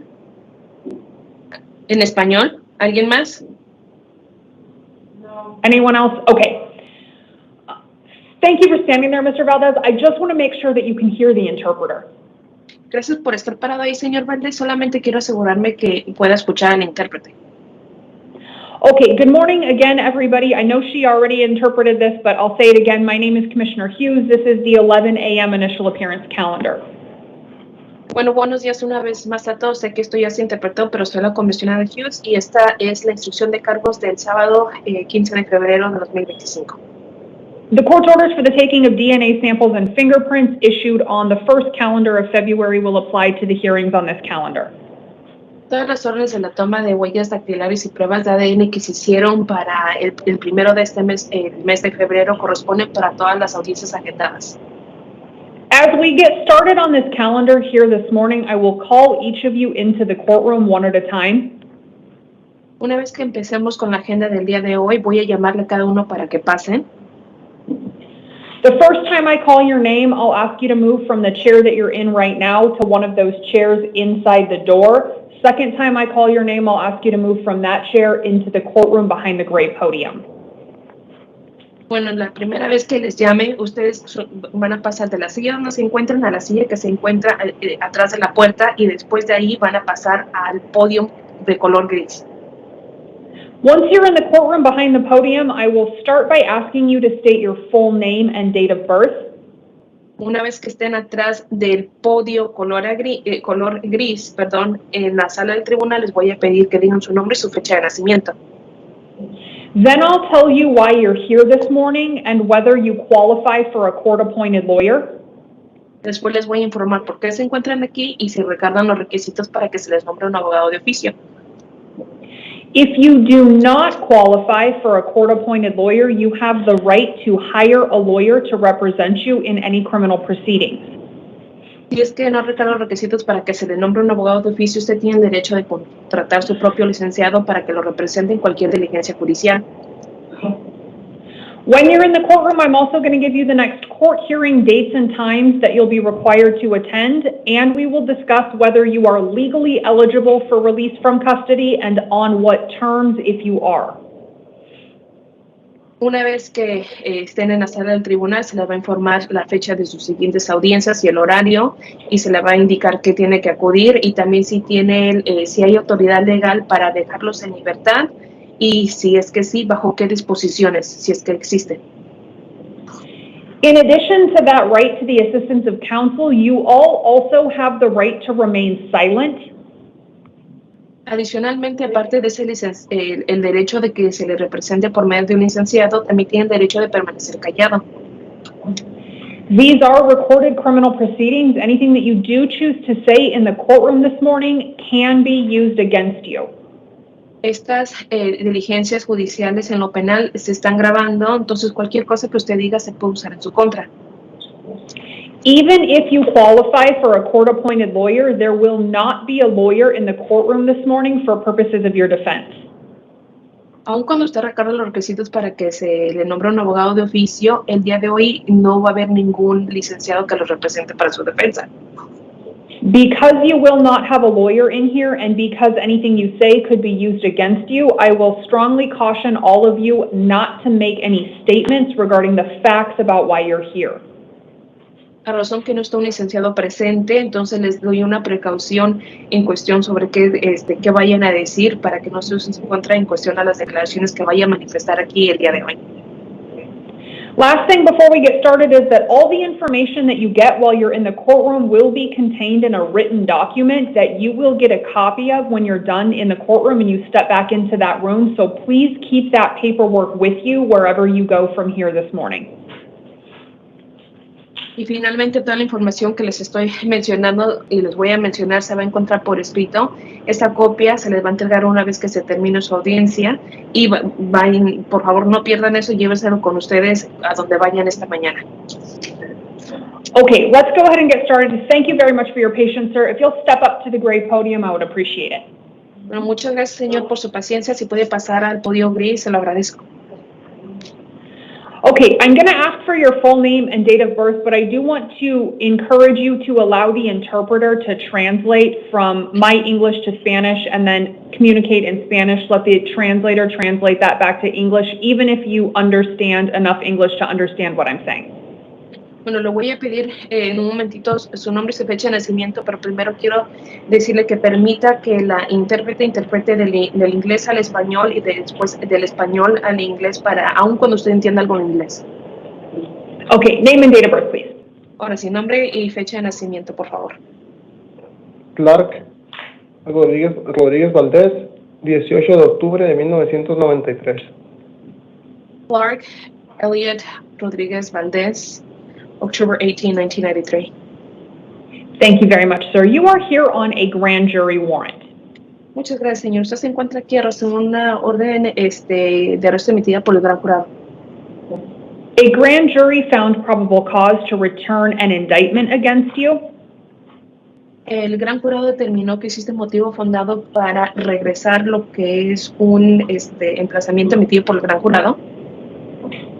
That grand jury indictment contains two counts of narcotic drug possession for sale, both class 2 felonies. Orden de arresto emitida por el gran jurado incluye 2 cargos de tenencia de estupefacientes para la venta, ambos son delitos de clase 2. One count of conspiracy, also a class 2 felony.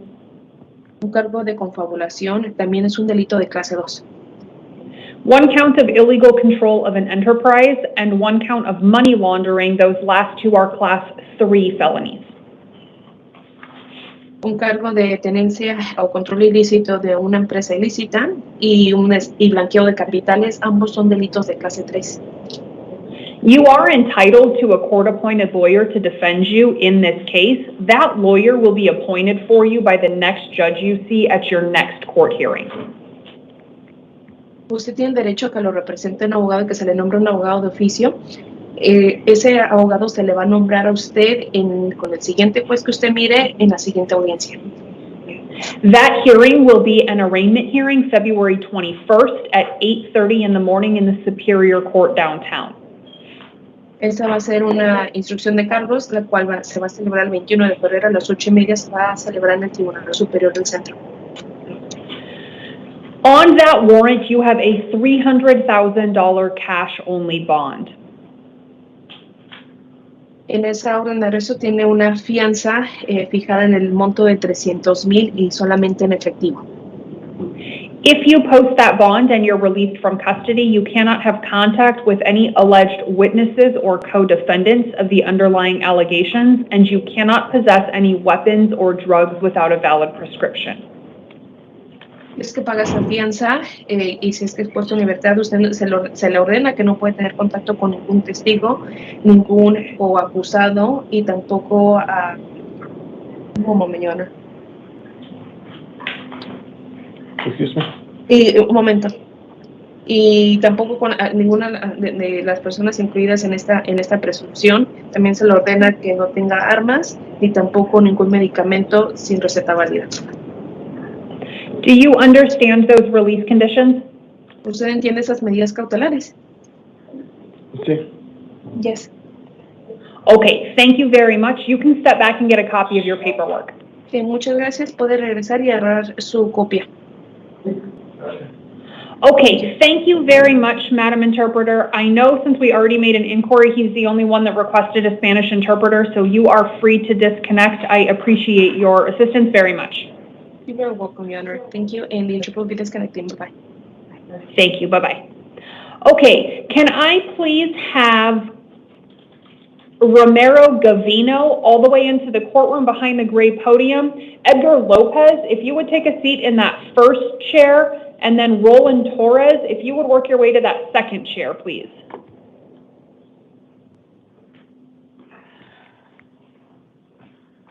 Good morning, sir. Can I have your name and date of birth? Gavino Romero, September 22nd, 1964. Okay, your first name is Gavino, last name is Romero? Yes. Okay, thank you, Mr. Romero. You are here on allegations of new charges. The allegations against you are 1 count of dangerous drug possession and 1 count of narcotic drug possession. They're both class 4 felonies. Last is 1 count of drug paraphernalia possession, which is a class 6 felony. I have found probable cause to support those allegations, and I've appointed a lawyer to defend you. Your next court hearings will be a status conference February 21st, and then a preliminary hearing the 25th. They will both be at 8:30 in the morning in the Superior Court downtown. Because those allegations are felony offenses alleged to have been committed while you were on pretrial release in a different felony case, you are not eligible for release on bond on these allegations. You will be held in custody without bond, at least until an evidentiary hearing is held. That hearing is also scheduled for February 21st, but at 1:30 in the afternoon. So between now and that hearing in the afternoon on the 21st, you will be held without bond. Do you understand that information? Yes. Okay, thank you very much, Mr. Gavino. Romero. I already forgot. Romero, okay. Edgar Lopez, if you would please work your way into the courtroom. William Brunswick, if you would please work your way to the second chair. Can I have your name and date of birth, please? Edgar Lopez, 05/26/1996. Thank you very much, Mr. Lopez. You are here on 2 different matters. The first matter that you're here on is allegations of new charges. Those allegations are 1 count of armed robbery with a deadly weapon. That is a class 2 felony. 1 count of aggravated assault. 1 count of child abuse. Those 2 are class 3 felonies. And 1 count of possession of a weapon by a prohibited person. That's a class 4 felony. I have found probable cause to support those new allegations, and I have appointed a lawyer to defend you. Your next court hearings on those new allegations will be a status conference February 21st, and then a preliminary hearing the 25th. They will both be at 8:30 in the Superior Court downtown. On those new allegations, I have imposed a $50,000 secured appearance bond. The second matter that you're here on is an allegation that those new charges violated Term 1 of your probation. I have also appointed a lawyer for you in that probation case. Your next hearing in that matter will be a revocation arraignment the 21st at 8:30 in the Superior Court downtown, so the same date and time as the first hearing on your new charges. On that probation warrant, you are not eligible for release on bond. That means you will be held in custody without bond, at least until you see the probation judge on the probation case. Because of that, I encourage you to wait until after you see that probation judge before attempting to post the bond on the new case. Even if you posted the bond on the new charges right now, you'd still be held without bond to see the probation judge on the probation matter. Do you understand that information? Yeah, so I'd have to see my probation before I bond.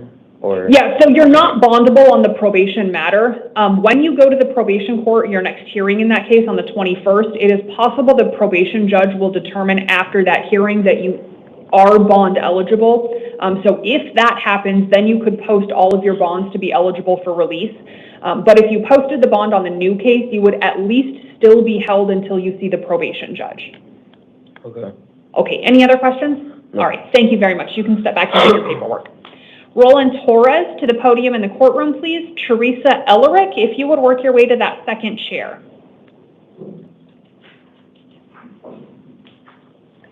Good morning. Can I please have your name and date of birth?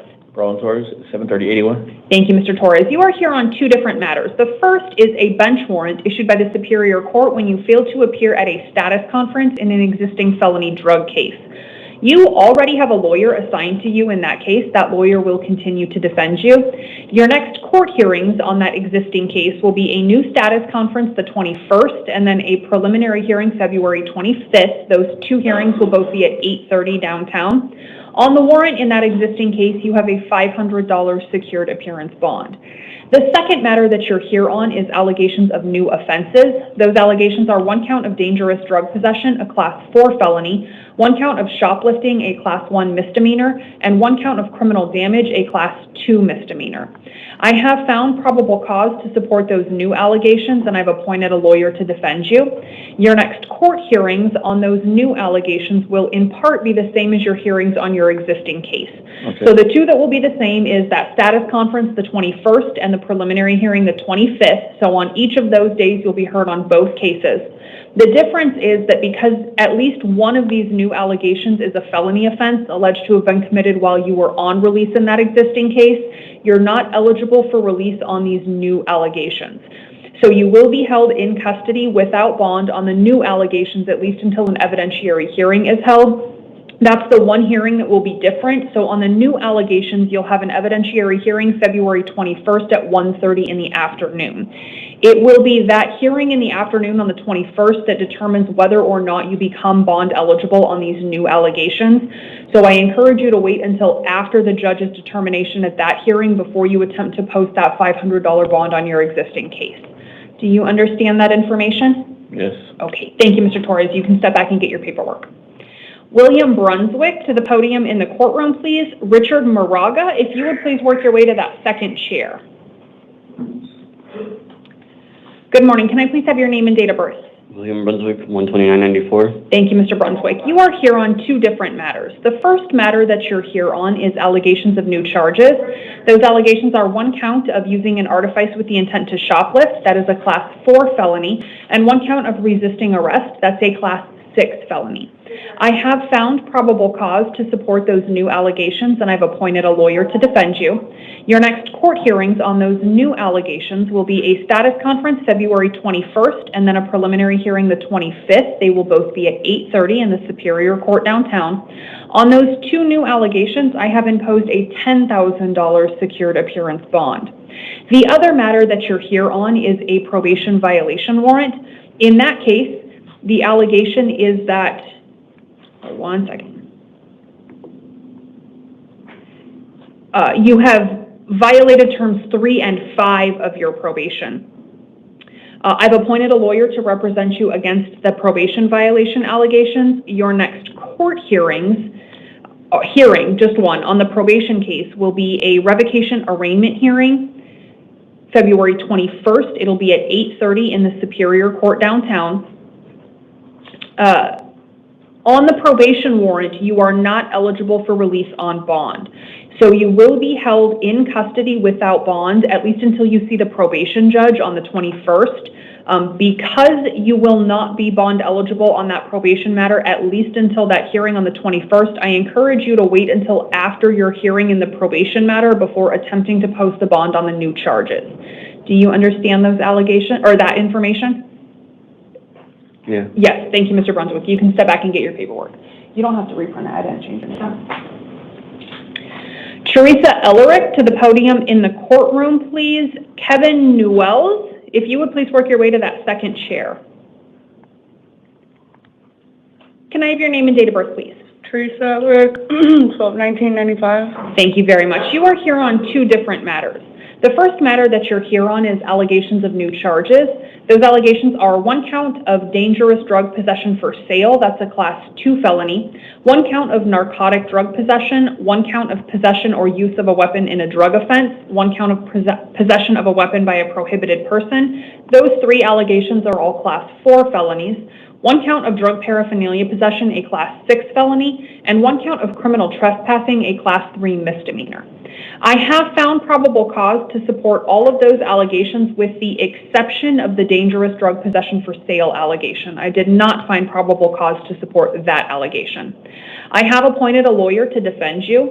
Your next court hearings will be a status conference February 21st and then a preliminary hearing February 25th. They will both be at 8:30 in the morning in the Superior Court downtown. On those allegations that I have found probable cause to support, I have imposed a $25,000 secured appearance bond.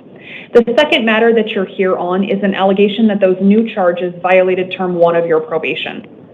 I have appointed a lawyer to represent you in that probation matter.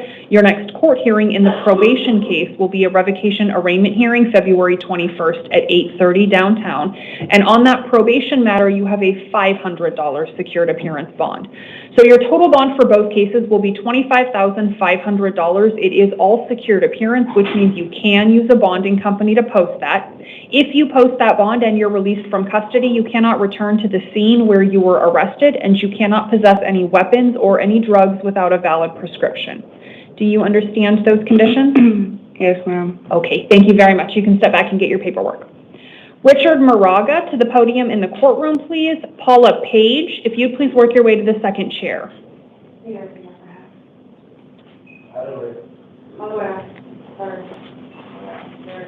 Can I have your name and date of birth, please, sir? Richard Moraga, 03-26-95. Thank you, Mr. Moraga. You are here on allegations of new charges. Those allegations are 1 count of possession of a weapon by a prohibited person, that's a class 4 felony, and 1 count of drug paraphernalia possession, which is a class 6 felony.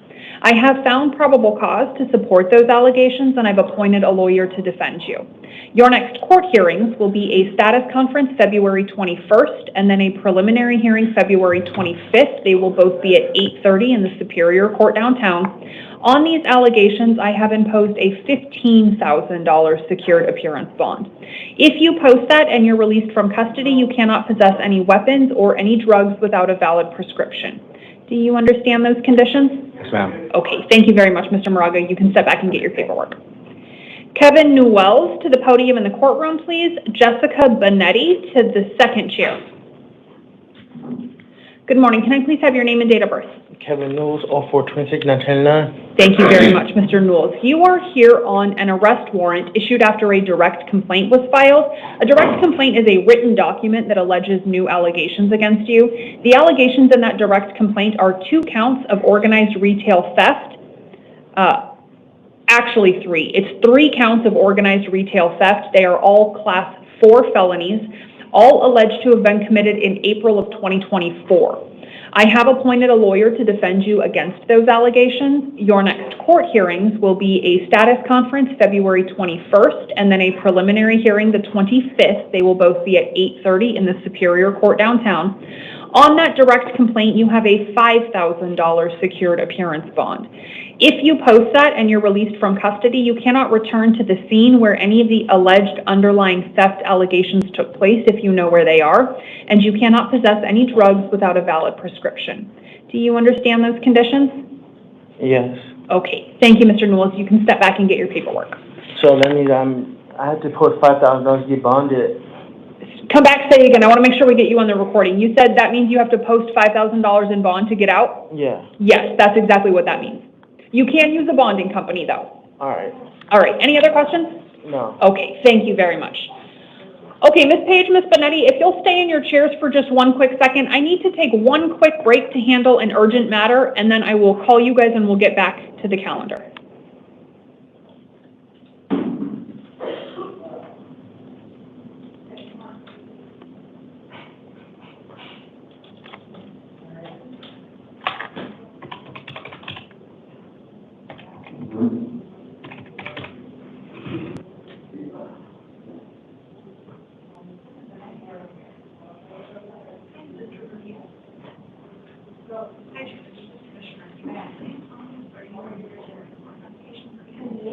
No, she's been sitting over here because we're full. Let's sit over there.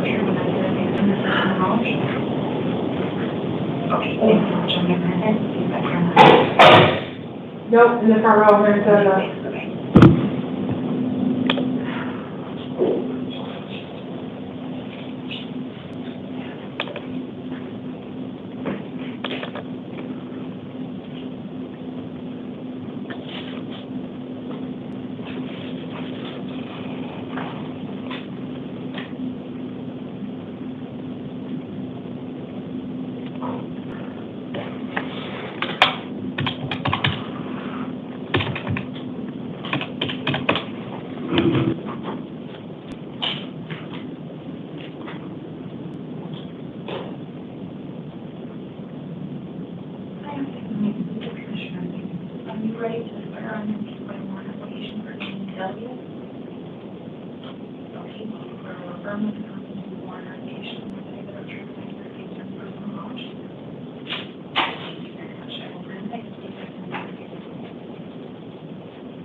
Okay, thank you all for your patience. My apologies for that delay. Can I please have Paula Page work your way into the courtroom? William Gomez Velasquez, if you would work your way to that second chair, please. Can I have your name and date of birth, please? Paula Page, December 9, 1970. Thank you very much, Ms. Page. You are here on allegations of new charges. The allegations against you are 2 counts of shoplifting, both Class 6 felonies. I have found probable cause to support those allegations, and I've appointed a lawyer to defend you. Your next court hearings will be a status conference February 21st, and then a preliminary hearing February 25th. They will both be at 8:30 in the Superior Court downtown. On these allegations, I have imposed a $1,500 secured appearance bond. If you post that bond and you're released from custody, you cannot return to the scene where the alleged shoplifting events took place, and you cannot possess any drugs without a valid prescription. Do you understand your release conditions? Yes. Okay. Do you want information about why there's 2 counts? Yeah. So it sounds like the allegation is that one of the counts is removal of goods, one of the counts is concealment of goods. So it's 2 different subsections of the shoplifting statute, and you can talk, so I've appointed you a lawyer. You can talk to your lawyer about the legal consequences of why there's 2 and how that works in this case as you go forward. Thanks. Okay, any other questions? I don't think so. Okay, thank you, Ms. Page. You can step back and get your paperwork. Jessica Benetti to the podium in the courtroom, please. Jeffrey Clark, if you would please work your way to that second chair. Can I have your name and date of birth, please? Jessica Amber Benetti, January the 15th, 1981. Thank you, Ms. Benetti. You are here on allegations of new charges. Those allegations are 1 count of shoplifting, a Class 6 felony, and 1 count of drug paraphernalia possession, a Class 1 misdemeanor. I have found probable cause to support those allegations, and I have appointed a lawyer to defend you. Your next court hearings will be a status conference February 21st, and then a preliminary hearing February 25th. They will both be at 8:30 in the Superior Court downtown. On these allegations, I have imposed a $1,500 secured appearance bond. If you post that and you're released from custody, you cannot return to the scene where the alleged shoplifting took place, and you cannot possess any drugs without a valid prescription. Do you understand those conditions? Yes. Okay, thank you, Ms. Benetti. You can step back and get your paperwork. William Gomez Velasquez to the podium in the courtroom, please. James Johnson, if you please work your way to that second chair. Good morning. Can I please have your name and date of birth? William Gomez Velasquez, 04-1793. Thank you very much, sir. You are here on allegations of new charges. The allegations against you are 1 count of assault, 1 count of disorderly conduct, and 1 count of criminal damage. They are all Class 1 misdemeanors. I have found probable cause to support those allegations, and I have determined that you are entitled to a court-appointed lawyer. That lawyer is going to be appointed for you by the next judge you see at your next court hearing. That hearing is going to be an arraignment hearing February 19th. It'll be at 1 o'clock in the afternoon in the Buckeye Municipal Court. I have imposed a $1,500 secured appearance bond on these allegations. If you post that bond and you're released from custody, you cannot return to the scene where the alleged underlying events took place. You cannot have contact with any alleged victims or witnesses of those offenses. You cannot possess any weapons or drugs without a valid prescription. And whether or not you are released from custody, you are ordered to strictly comply with the terms of any orders of protection that have been or might later be served upon you. Do you understand those conditions? Yes, I do. So I don't get released today? Not unless you post that bond. Okay. Okay, any other questions? Nah. When is my next court set? February 19th. All right, thank you. Okay, thank you, sir. You can step back and get your paperwork. Jeffrey Clark to the podium in the courtroom, please. Stephanie Murphy, if you'd work your way to the second chair.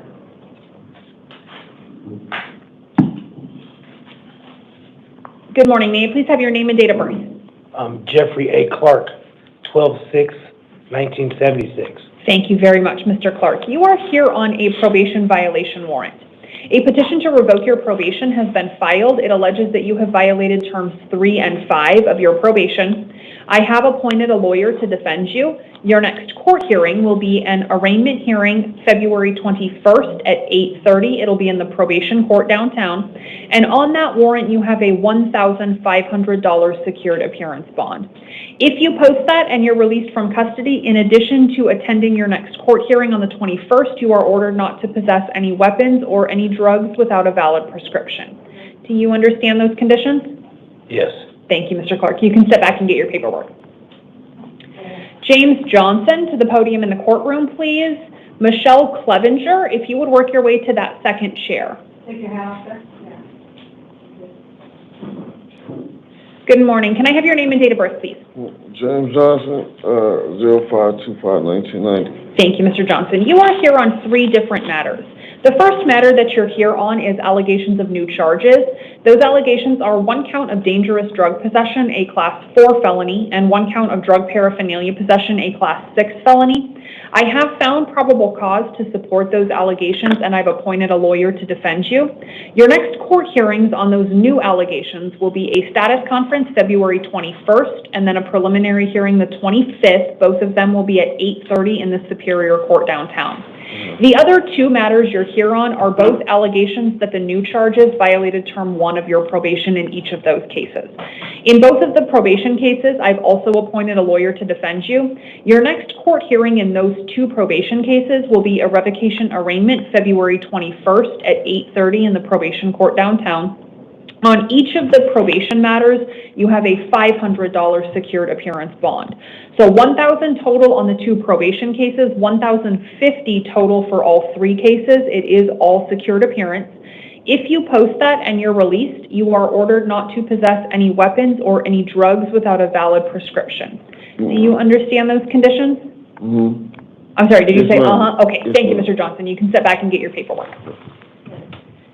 Stephanie Murphy to the podium in the courtroom, please. Richard Martinez, if you'd please work your way to the second chair.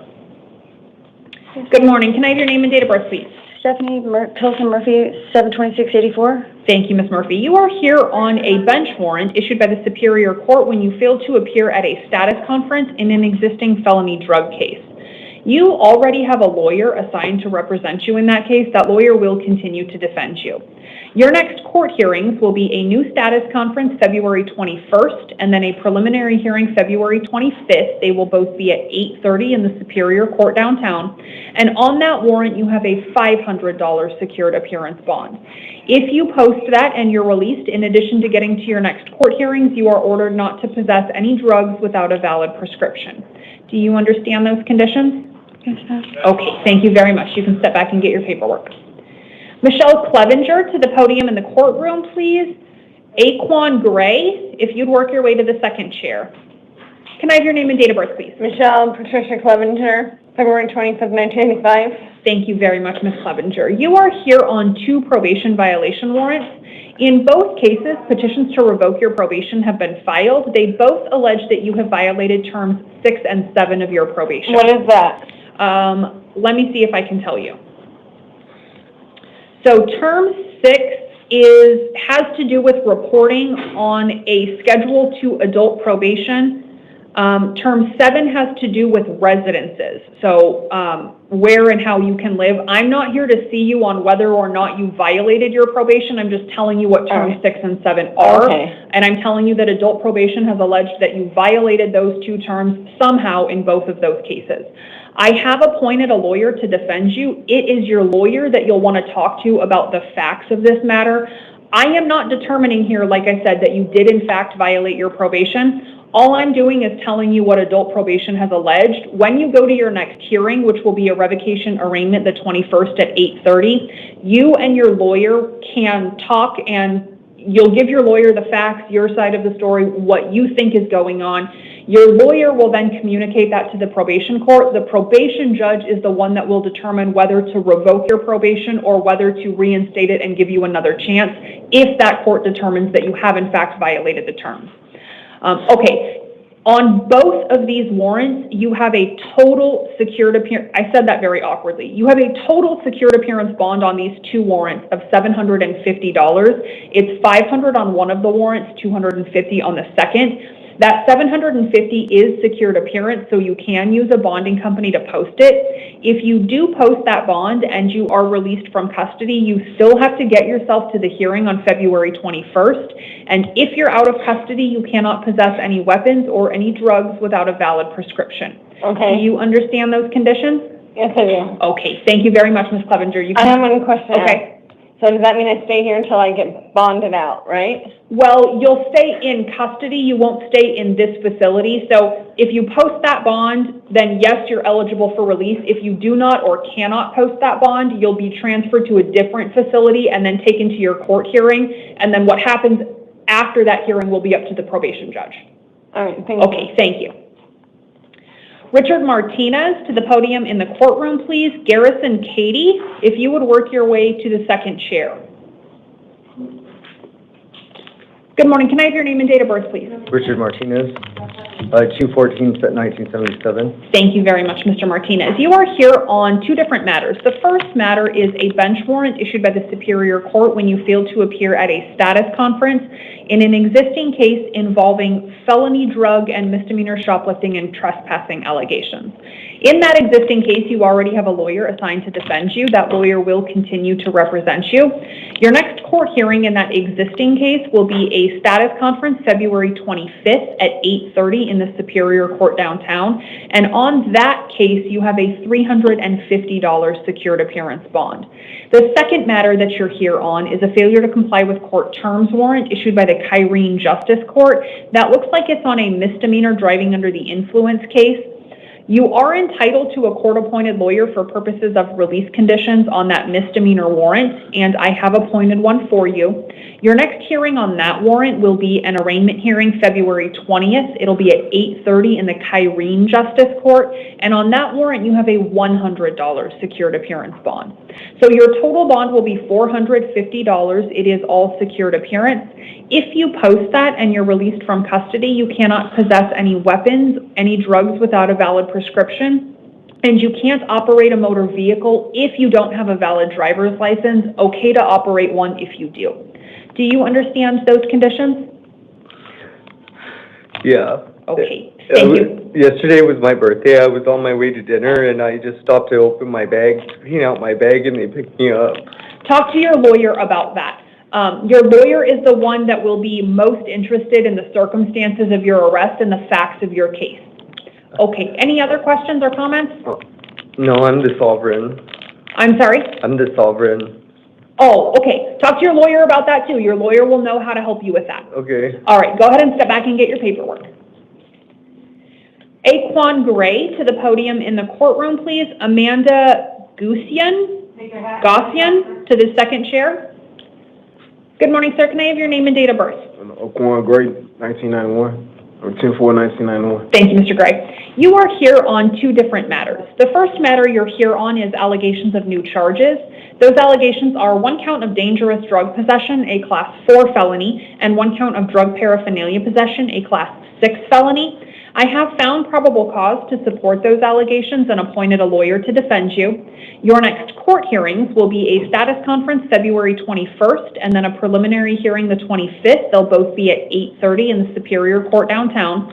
On the new allegations, I've imposed a $50 secured appearance bond. The second matter that you're here on is an allegation that those new charges violated term 1 of your probation. I've also appointed a lawyer to represent you in that probation case. Your next hearing in the probation matter will be a revocation arraignment February 21st at 8:30 in the Superior Court downtown. On the probation matter, I've imposed a $150 secured appearance bond. So your total bond will be $200. It is all secured appearance. If you post that and you're released from custody, you cannot possess any weapons or any drugs without a valid prescription. Do you understand those conditions? Yes, ma'am. Thank you, Mr. Gray. I got one question. Sure. What's the probation, the number 1? Term 1 is not committing new offenses. Okay. Thank you, sir. Garrison Katie to the podium in the courtroom, please. Isaiah Cruz, if you'd work your way to the second chair. Good morning. Can I please have your name and date of birth? Morning. It's Garrison Katie, January 20th, 1997. Thank you, Mr. Katie. You are here on 3 probation violation warrants.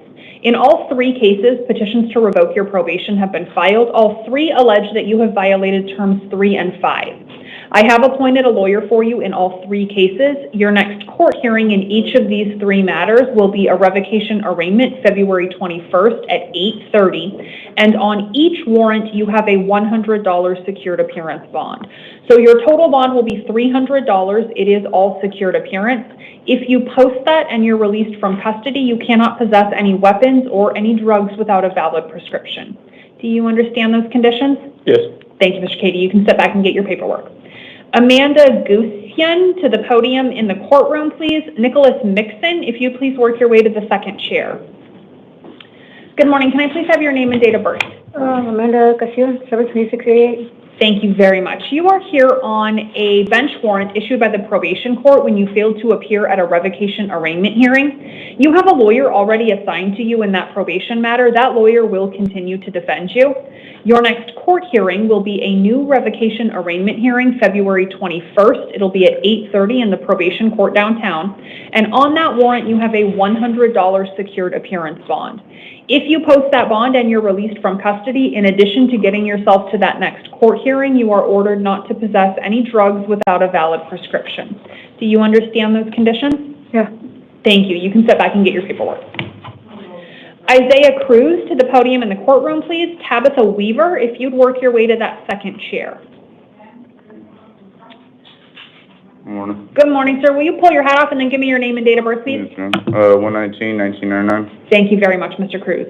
I assume you're Isaiah Cruz, right? Yep. Okay, thank you, Mr. Cruz. You are here on allegations of new charges. The allegations against you are 1 count of dangerous drug possession, a class 4 felony, and 1 count of drug paraphernalia possession, that's a class 6 felony.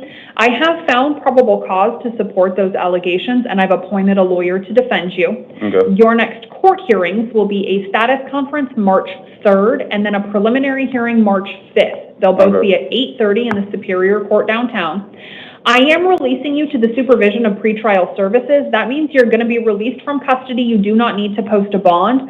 Once you are released from custody, you will be responsible for getting yourself to both of those next court hearings, and you'll be required to make contact with pretrial services. Okay. Their information is going to be in a packet that you get with your release paperwork, so please keep that so that when you're out, you can get the information out of that packet and give them a call. Okay. Also, once you're out of custody, you are ordered not to possess any drugs without a valid prescription. Okay. Do you understand those conditions? Yes, ma'am. Okay, thank you, Mr. Cruz. You can step back and get your paperwork. Nicholas Mixon to the podium in the courtroom, please. Ernesto Duarte Ramos, if you'd work your way to the second chair. Good morning. Can I have your name and date of birth, please? Nicholas Mixon, 12/24/1999. Thank you very much, Mr. Mixon. You are here on an allegation of a new charge. The allegation is 1 count of theft or being in control of stolen property. It is a class 6 felony. I have found probable cause to support that allegation. I have appointed a lawyer to defend you. Your next court hearings will be a status conference March 3rd and then a preliminary hearing March 5th. They will both be at 8:30 in the Superior Court downtown. I am releasing you to the supervision of pretrial services. So you will be released from custody. You do not need to post a bond. Once you are out, you will be responsible for getting yourself to both of your next court hearings, and you'll be required to contact pretrial services. So please keep the packet that you get with your paperwork, their phone number, location will all be in that packet. Once you're out of custody and while this criminal case remains pending, you cannot possess any weapons. Do you understand those conditions? Yes. Okay, thank you, sir. You can step back and get your paperwork. Tabitha Weaver to the podium in the courtroom, please. Sean Morrison, if you'd work your way to the second chair. Can I have your name and date of birth, please? Tabitha Weaver, 10/27/1985. Thank you very much, Ms. Weaver. You are here on an arrest warrant issued after a direct complaint was filed. A direct complaint is a written document that alleges new allegations against you. The allegations in that direct complaint are 1 count of dangerous drug possession, a Class 4 felony, and 1 count of drug paraphernalia possession, a Class 6 felony. They are both alleged to have been committed November 4th of 2023. I have appointed a lawyer to defend you in that case. Your next court hearings will be a status conference March 3rd and then a preliminary hearing March 5th. They will both be at 8:30 in the Superior Court downtown. I am releasing you on your own recognizance, so you will be released from custody. You don't need to post a bond, but once you're out of custody, you will be responsible for getting yourself to those next 2 court hearings. Okay. Once you're out of custody, you are also ordered not to possess any drugs without a valid prescription. Do you understand those conditions? Yes. Okay, thank you, Ms. Weaver. You can step back and get your paperwork. Thank you. Ernesto Duarte Ramos to the podium in the courtroom, please.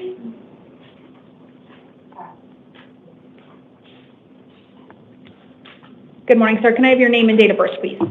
My name is Ernesto Duarte Ramos, and my date birthday is September 22, 1995. Thank you very much, Mr. Ramos. You are here on an allegation of a new charge. The allegation against you is 1 count of reckless driving. It is a Class 2 misdemeanor. I have found probable cause to support that allegation. Because the allegation is a misdemeanor offense as opposed to a felony offense, the nature of that charge does not entitle you to a court-appointed lawyer. So I can't appoint a lawyer to represent you, but you have the right to hire a lawyer at your own expense if you wish to be represented in that case. Your next court hearing will be an arraignment hearing March 5th. It'll be at 9 o'clock in the morning. It'll be in the East Mesa Justice Court.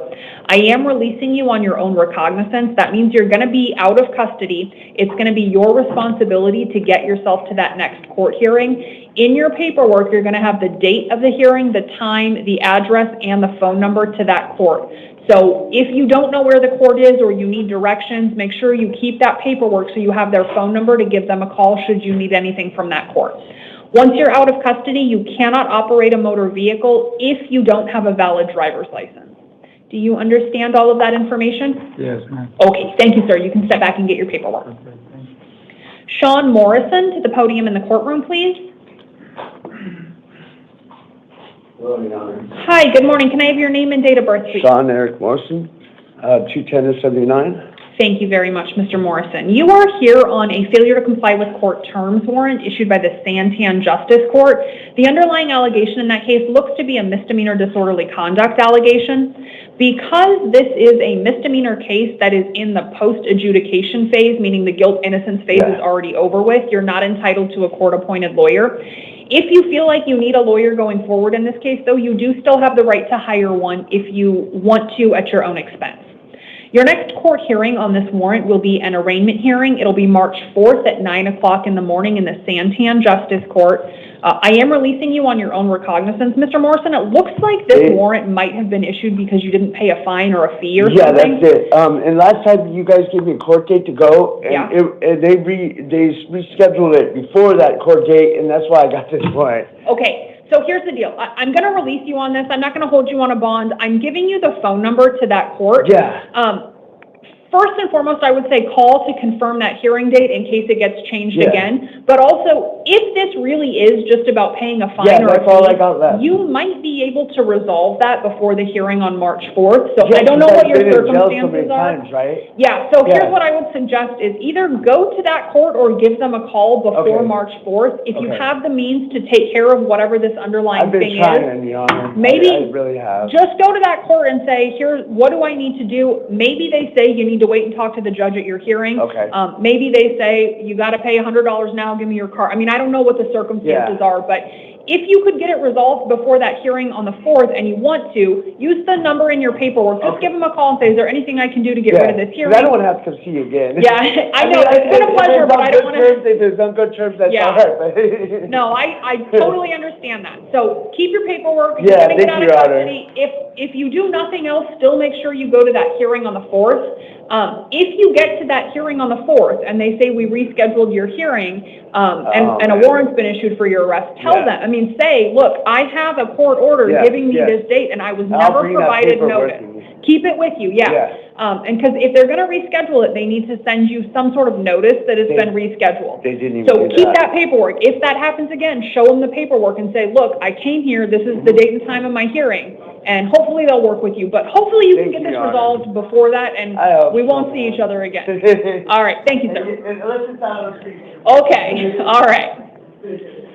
All right, number 24 on the calendar, Mariah Janae Jackson, date of birth 2/15/98, is not in the courtroom because she was unable to function in general population due to combative behavior. She is here on an allegation of a new charge. That allegation is 1 count of aggravated assault on a first responder, a class 5 felony. I have found probable cause to support that allegation and appointed a lawyer to defend her. Her next court hearings will be a status conference February 21st and a preliminary hearing the 25th, both at 8:30 in the Superior Court downtown. And on that allegation, she has a $500 secured appearance bond. If anything changes after I visit her cell site, I will come back in and update this recording. Otherwise, this court will stand in recess until 2 p.m.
Wait, all right?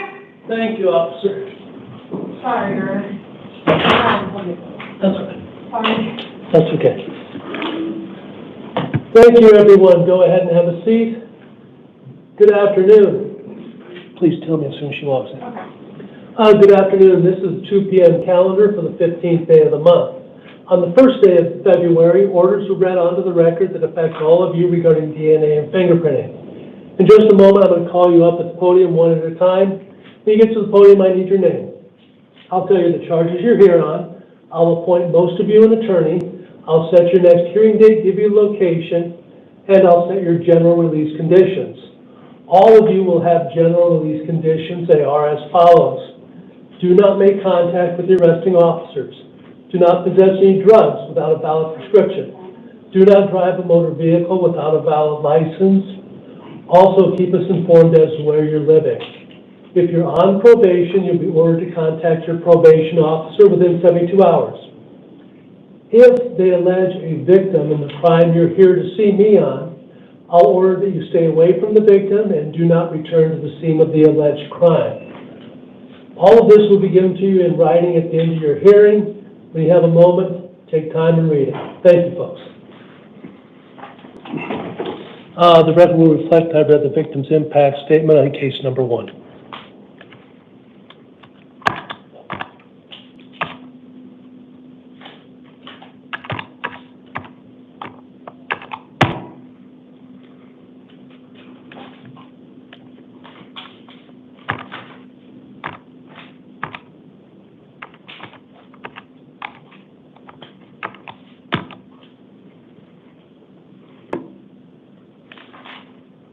Mike Mathis?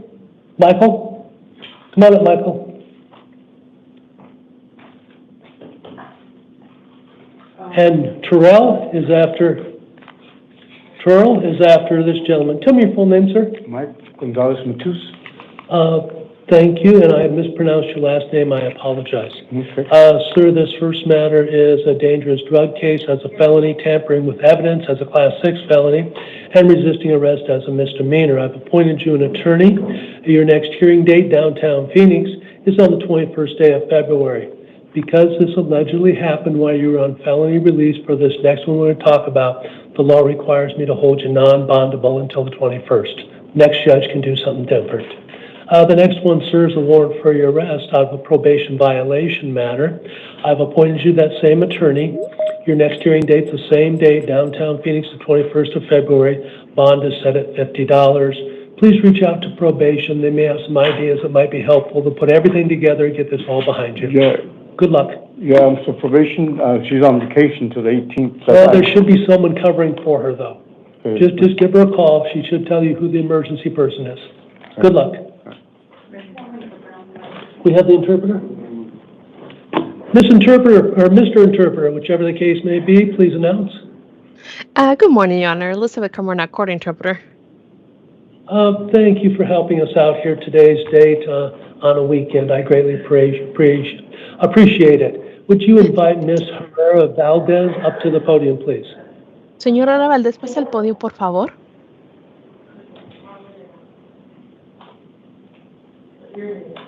Thank you, officer.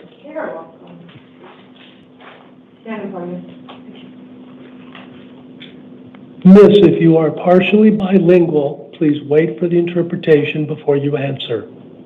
Señorita, si usted es parcialmente bilingüe, por favor, espere la interpretación antes de responder. Okay. Tell me your name, please. Dígame su nombre, por favor. Miurica Herrera. Miurica Herrera. Sí. Yes. 1 count of aggravated assault as a felony. Un cargo de agresión con agravantes como un delito. I have appointed you an attorney. Abogado. Your next hearing date is March the 3rd, downtown Phoenix. Su siguiente audiencia se va a celebrar el 3 de marzo en el centro de Phoenix. You're being released to pretrial services. You'll be out in about 6 hours. Good luck. Será puesta en libertad bajo la Agencia de Control de Procesados. Va a salir como en 6 horas. Buena suerte. Gracias. Thank you. Miss Interpreter, I believe that's the only one, but if you have a second, can you give me a courtesy announcement in case I missed one? Yes, of course. ¿Alguien más en la sala necesita los servicios de interpretación judicial en español? Nobody needs an interpreter? I see no hands raised, and the officer just confirmed it. Thank you very much, Miss, for working on the weekend. I greatly appreciate it. You're very welcome, Your Honor. The interpreter will be disconnecting. Thank you. Thank you. Is it Terrell? Come on up, sir. And Gabriel Guerrero, why don't you hop up in that chair next to the door, Gabriel. Tell me your full name, sir. Terrell. Sir, this is 1 count of possession of a weapon by a prohibited person, Class 4 felony, discharge of a firearm within city limits, Class 6 felony, disorderly conduct, 5 counts, Class 6 felonies, and 5 counts of endangerment, Class 1 misdemeanors. I've appointed you an attorney, sir. Your next hearing is the 21st day of February, downtown Phoenix. Bond is set at $50,000. Good luck, sir.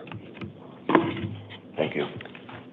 Gabriel and Adam Teets is after Mr. Guerrero, excuse me. I apologize, sir. It's okay. Tell me your full name, Gabriel. I'm Gabriel Guerrero, Jr. Thank you, sir. This is aggravated assault against a first responder, a Class 3 felony, aggravated assault with a weapon, dangerous instrument, Class 4 felony, 1 count of aggravated assault against another first responder, and they have this as a Class 4 felony, disorderly conduct fighting, 4 counts, 1 count of criminal damage as a misdemeanor, and that fighting is also a misdemeanor, and 3 counts of simple assault, also misdemeanors. I've appointed you an attorney, sir. Your next hearing is on the 21st of this month, downtown Phoenix. Bond is set at $50,000. Good luck, sir. Your Honor, you said there is a Class 3? There's Class 3s, Class 4s, and misdemeanors. Okay, no Class 2, right? No Class 2, and one of them could be wrongfully charged, and it should be a Class 2, but again, that's why I appointed you an attorney. All right, thank you. Good luck, sir.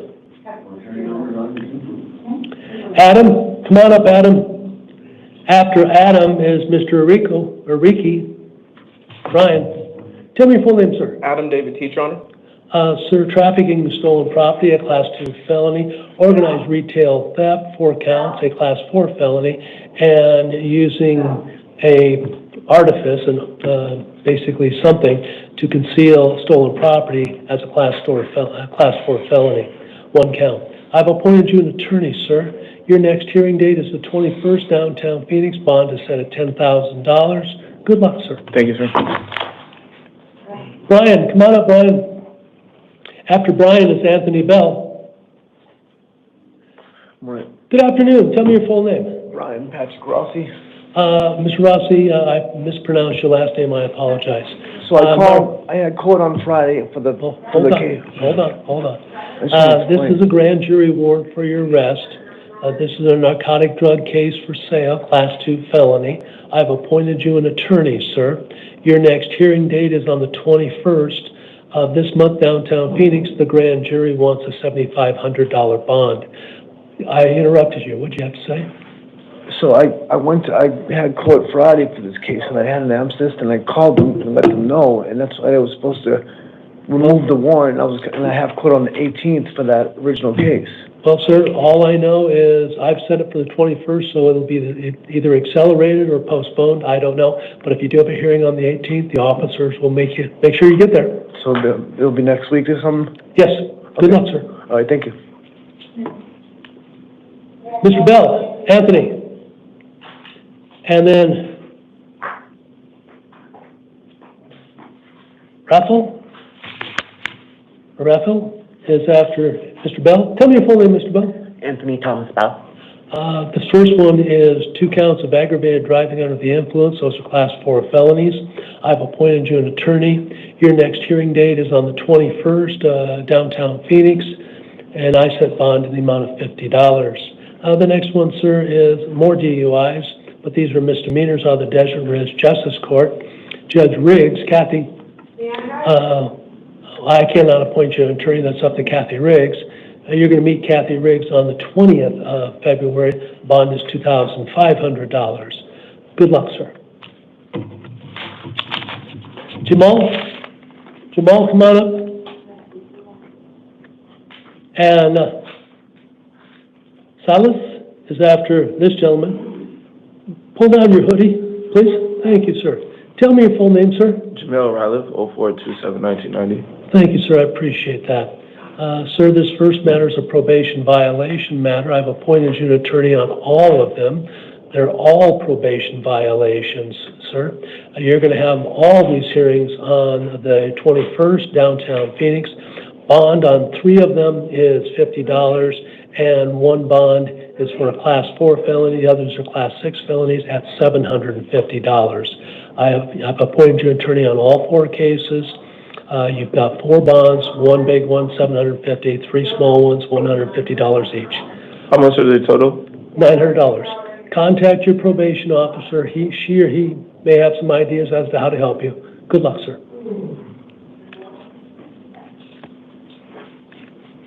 Miss Salas? Ready? Come on up, miss. And Ruby Robinson is after this lovely lady. Tell me your full name, please. Beatrice Iris, 655. Thank you, miss. Miss, this is a probation violation matter, warrant for your arrest. I've appointed you an attorney. Your next hearing is on the 21st, downtown Phoenix. Bond is set by the probation judge at $500. Please reach out to your probation officer. They may have some ideas that will help you. Good luck. Ruby, come on up, Ruby. And Woods is after Robinson. Tell me your full name, please. My name is Ruby J. Robinson. Ms. Robinson, this is a criminal trespassing as a Class 6 felony. I've appointed you an attorney. Your next hearing date is on the 3rd day of March, downtown Phoenix. You're being released to pretrial services. You'll be out of here in about 6 hours. Okay. Make sure when the officer hands you the paperwork, there's something in an envelope. Read it all carefully. Those are the rules you have to follow. Good luck. All right, thank you. Woods? Come on up, Woods. Please tell me your name. Safasha Woods, 1989. Thank you. 1389. Thank you, miss. I appreciate the additional information. Mrs. First matter is a probation violation. I've appointed you an attorney. Your probation revocation is going to be on the 21st at downtown Phoenix. You're being released to pretrial services. Try that. You're being released on your own recognizance. The next one, miss, is another probation violation. Same attorney, same hearing date, the 21st, same location, downtown Phoenix. Same release to you on your own recognizance. Last one, miss, is another probation violation. Same attorney, same hearing date, same location, downtown Phoenix. Same release on your own recognizance. You'll be out of here in about 6 hours. So about 8 o'clock tonight, when you step outside, contact your probation officer. If you follow their rules and my rules, you're given the next judge you meet on the 21st. 2 very good reasons to not put you in prison on the 21st. Good luck. So I can go home? Yes. Well, thank you. Mr. Kramer, come on up. And Christian is after Jace.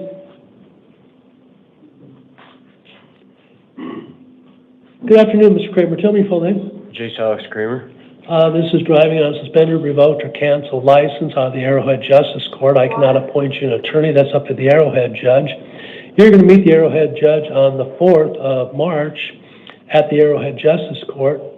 You're being released on your own recognizance. Show up and take care of it. This is a simple fine. Save you another trip to jail. Yes, sir. Good luck. Appreciate you, man. Take care, sir. Miss Christian? Miss, come on up. Kristen?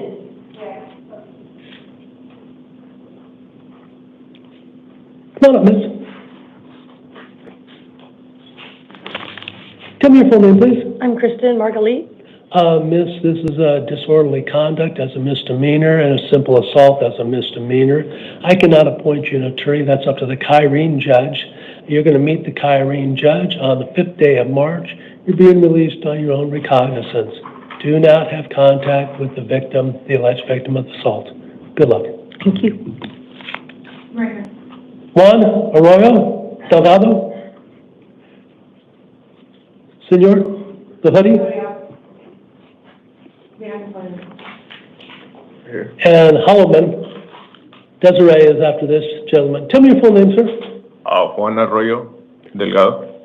Thank you, sir. This is a dangerous drug case. I've appointed you an attorney. Your next hearing date is on March 3rd, downtown Phoenix. You're being released on your own recognizance. You'll be out here in about 6 hours. Good luck. All right. Desiree? And Mr. Trevino is after Desiree. Tell me your full name, please. Desiree Lynn Holloman. Miss, this first matter is a probation violation matter. I've appointed you an attorney. You're going to have a probation revocation hearing on the 21st of this month, downtown Phoenix. You're being released on your own recognizance. You'll be out here in about 6 hours. The next one is identical to the first one, another probation violation, same attorney, same hearing date, the 21st, same location, downtown Phoenix, same release conditions on your own recognizance. About 8 hours from now, strike that, about 6 hours from now, about 8 o'clock tonight, you'll be stepping outside this building. As soon as you step outside, contact your probation officer, follow their rules and my rules. Sir. You'll give the next judge you meet on the 21st 2 very good reasons to not put you in prison on the 21st. Thank you. Good luck. Thank you. Mr. Trevino? Mr. Trevino? And then Kathleen Callahan.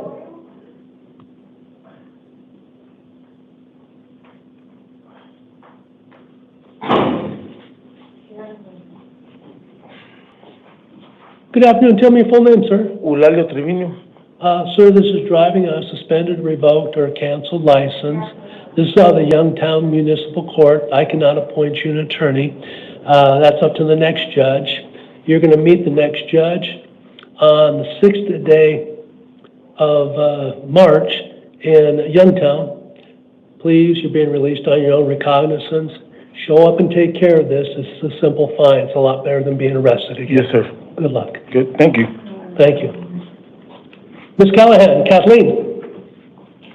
And then Anthony is after Kathleen. Mr. Lai. Tell me your full name, please. Kathleen Kira Callahan. Ms. Callahan, this first one is failure to show a driver's license or ID, which is a misdemeanor. And second one is failure to obey police, which is also a misdemeanor. I cannot appoint you an attorney. That's up to the Peoria judge. You're going to meet the Peoria judge on the 6th of March in Peoria. You're being released on your own recognizance. Show up and take care of this. Good luck. You're being released. So, can I was in an RV. Yes, all I'm telling you, those are the charges. My job is to inform you of the charges and send you to the next judge, and that's the Peoria judge. If you think you have a good defense, tell the next judge, okay? Thank you. Good luck, miss. This gentleman is hard of hearing. Anthony.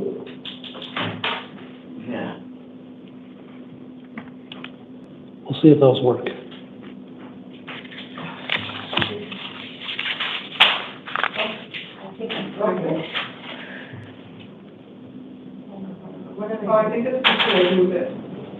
It's all right. I got my hearing aid. You have your hearing aids? Yeah. Yeah. Can you hear me, sir? Can you hear me? Yeah. Tell me your name. Anthony Lee L.Y. Thank you. Sir, this is disorderly conduct. It's a misdemeanor. I cannot appoint you an attorney. You're going to meet the next judge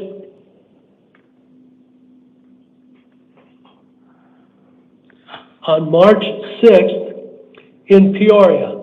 Go to Peoria for your next judge on March 6th at 8:30 in the morning. Good luck, sir. You're being released. Yeah. You're being released. Do I have, go jail, anything? I'm letting you out of jail. I'm letting you out of jail. Good luck. No. Okay. You've got your paperwork. Thank you very much. I'm okay. Yes, you're okay. You're gonna be good. Morgan, Miss Smith, I guess I don't have to yell anymore. Miss Smith, remove the hoodie, please. Thank you, Miss Smith. Tell me your full name, please. Morgan Smith. Ms. Smith, this first case is narcotic drugs as a Class 4 felony, drug paraphernalia as a Class 6 felony.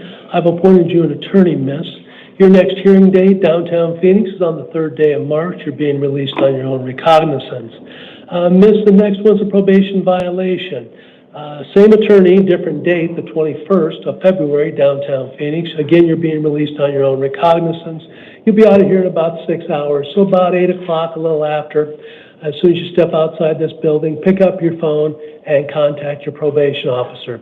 If you follow their rules and my rules, you're given the next judge you meet on the 21st 2 very good reasons to not put you in prison on the 21st. Yes, sir. Good luck, Miss. Thank you. Mr. Garcia, Christian. Miss Garcia. Tell me your full name. Christian Garcia. You walked in carrying a big laminated piece of paper. That's called a fugitive of justice rights. Did you get a chance to read all that?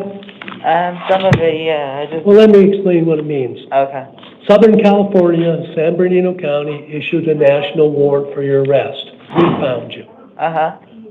Since we found you, that triggers what's called extradition. You have no charges in this state. My job is to get you back to Southern California. Now, I can set a bond, and you can have an extradition hearing in about 10 days. My bond would be $500,000. That's what San Bernardino County wants. Or you can waive extradition, and you can be back in Southern California within a few days. California's always been really good to me, and it's always been within 5 to 7 days, but they do have up to 30 days. If they take over 30 days, we kick you out of here, and you're not in jail here in this jurisdiction, but it doesn't solve that warrant out of California. You could be rearrested anywhere. What do you want to do? You want to go back to California quickly, or you want your extradition rights and a bond? Say it one more time.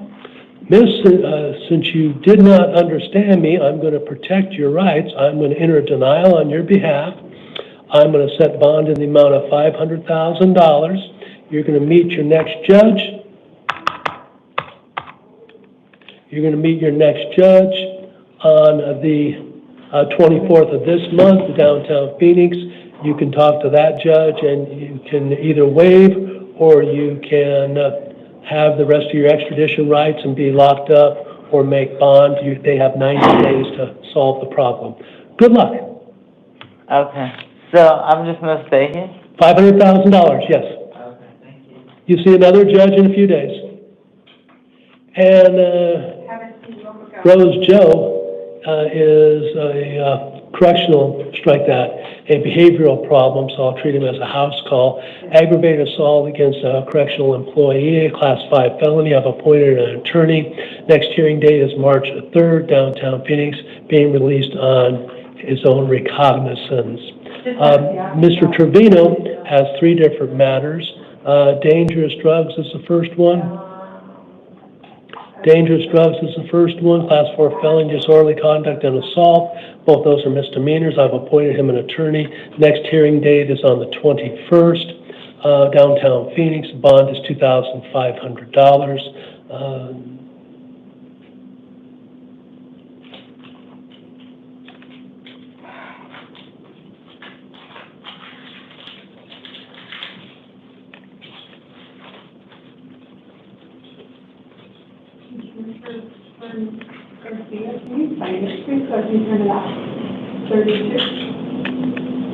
I didn't sign it?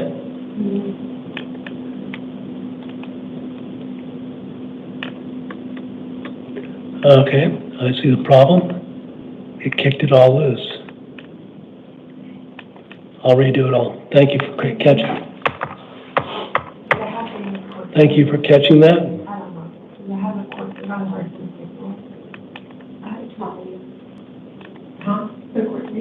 not on there, it's not on there yet. But it will be. Yeah, here it is. There, that should solve that problem. I did, Trevino's first one. Trevino's second one's a probation violation. Same attorney, different hearing date, the 21st of this month, downtown Phoenix, bond is $50. Last one is also a probation violation. Same attorney, same hearing date, same location, downtown Phoenix, $50 bond. He'll also be ordered to contact his probation officer. Did I miss anything else? I don't believe so. All right, not bad. Can you give me a few minutes for me to get? No problem. Let me go and get rid of this rope, and I'll meet you right in here in just 3 minutes.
All right. Thank you, officer. Are you ready? Good afternoon, ladies and gentlemen. Please have a seat. This is the 5 p.m. calendar for the 15th day of the month. On the first day of February, orders are read onto the record that affect all of you regarding DNA and fingerprinting. In just a moment, I'm going to call you up to the podium. When you get to the podium, I need your name. I'll tell you the charges you're here on. I'll appoint most of you an attorney. I'll set your next hearing date, give you a location. I'll set your general release conditions. All of you will have general release conditions. They are as follows. Do not make contact with the arresting officers. Do not possess any drugs without a valid prescription. Do not drive a motor vehicle without a valid license. Keep us informed as to where you're living. If you're on probation, you'll be ordered to contact your probation officer. If the charges you are here on indicate there is a victim, possible victim, I will order you to stay away from that victim and also not to return to the scene of the alleged crime. At the end of your hearing, the officer will hand all the paperwork to you. When you get back to your seat or back to your cell, take a moment and read it. Thank you very much.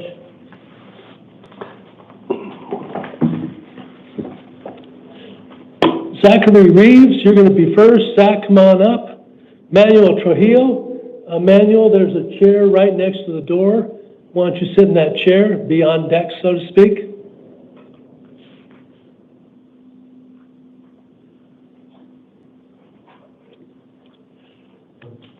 Good afternoon, Mr. Reeves. Tell me your full name. Zachary Reeves. Mr. Reeves, this is the first matter is a probation violation. I've appointed you an attorney. You're going to have a probation revocation hearing on the 21st of this month, downtown Phoenix. Bond is set at $50. The next one, sir, is 1 count of narcotic drugs for sale, Class 2 felony. 2 counts of dangerous drugs for sale, Class 2 felony. 1 count of possession narcotic drugs, Class 4 felony. 2 counts possession dangerous drugs, Class 4 felony. 3 counts possession of a weapon by a prohibited person. 3 counts possession of a weapon in a drug offense, Class 4 felony. 1 count drug paraphernalia, Class 6 felony. Theft and control of stolen property, Class 6 felony. Resisting arrest as a misdemeanor. I've appointed you an attorney, sir. Next hearing's on the 21st of February, downtown Phoenix. Bond is $25,000.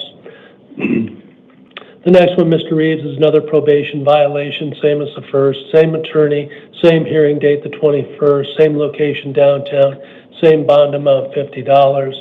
May I suggest that you contact your probation officer, see if he or she can help you get everything rolled into one case and get it all settled. Good luck, sir. Thank you. Mr. Trujillo, come on up. Bobby Adolphus is after Mr. Trujillo. Manuel, come on up. Bobby, why don't you sit in the chair next to the door, please? Tell me your full name. Manuel Trujillo. Mr. Trujillo, you have 3 different matters. The first one's a burglary, Class 4 felony, drug paraphernalia as a misdemeanor, criminal trespassing as a misdemeanor. I've appointed you an attorney, sir. Your next hearing date's the 21st of February, downtown Phoenix. Bond is $10,000. The next one, sir, is a probation violation. In fact, the next 2 are both probation violations. I've appointed you that same attorney on both cases. You'll have 2 probation violation cases, all heard at the same time on the 21st of February. Each one of them carries a $50 bond. May I suggest you reach out to your probation officer and see if they can help you put all these together so you can get out of this all at one time. Good luck, sir. Bobby, come on up, and Adrian Gonzalez is after Mr. Adolphus.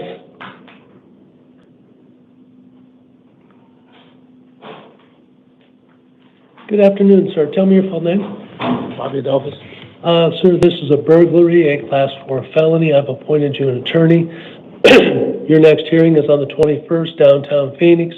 Bond is $7,500. Good luck, sir. Thank you. Mr. Gonzalez, Adrian, and then after Adrian is Mario Martinez.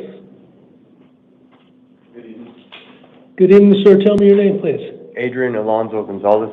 Mr. Gonzalez, you have 1 petition with 4 counts in it: unlawful flight, a Class 5 felony, resisting arrest, a Class 6 felony, driving under the influence as a misdemeanor, open container in a vehicle as a misdemeanor. I've appointed you an attorney, sir. Your next hearing is on the 21st of February, downtown Phoenix. Bond is $2,500. Good luck, Mr. Gonzalez. Mr. Martinez. After Mr. Martinez is Mr. Sanchez. Good afternoon, sir. Tell me your full name. Mario Martinez. Sir, this is aggravated driving under the influence, Class 4 felony. I've appointed you an attorney, sir. Your next hearing is on the 21st, downtown Phoenix. Bond is set at $2,500. Good luck, sir. Thank you. Mr. Sanchez. After Mr. Sanchez is Mr. Stewart.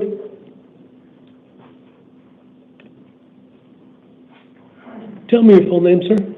Vicente Fabian Chaire Sanchez. Thank you, sir. This is unlawful flight, a Class 5 felony, endangerment, a Class 6 felony, 2 counts. I've appointed you an attorney, sir. Your next hearing date is on the 21st of this month, downtown Phoenix. Bond is set at $1,500. Good luck, sir. Terrence Stewart and Kelly Pike is after Terrence.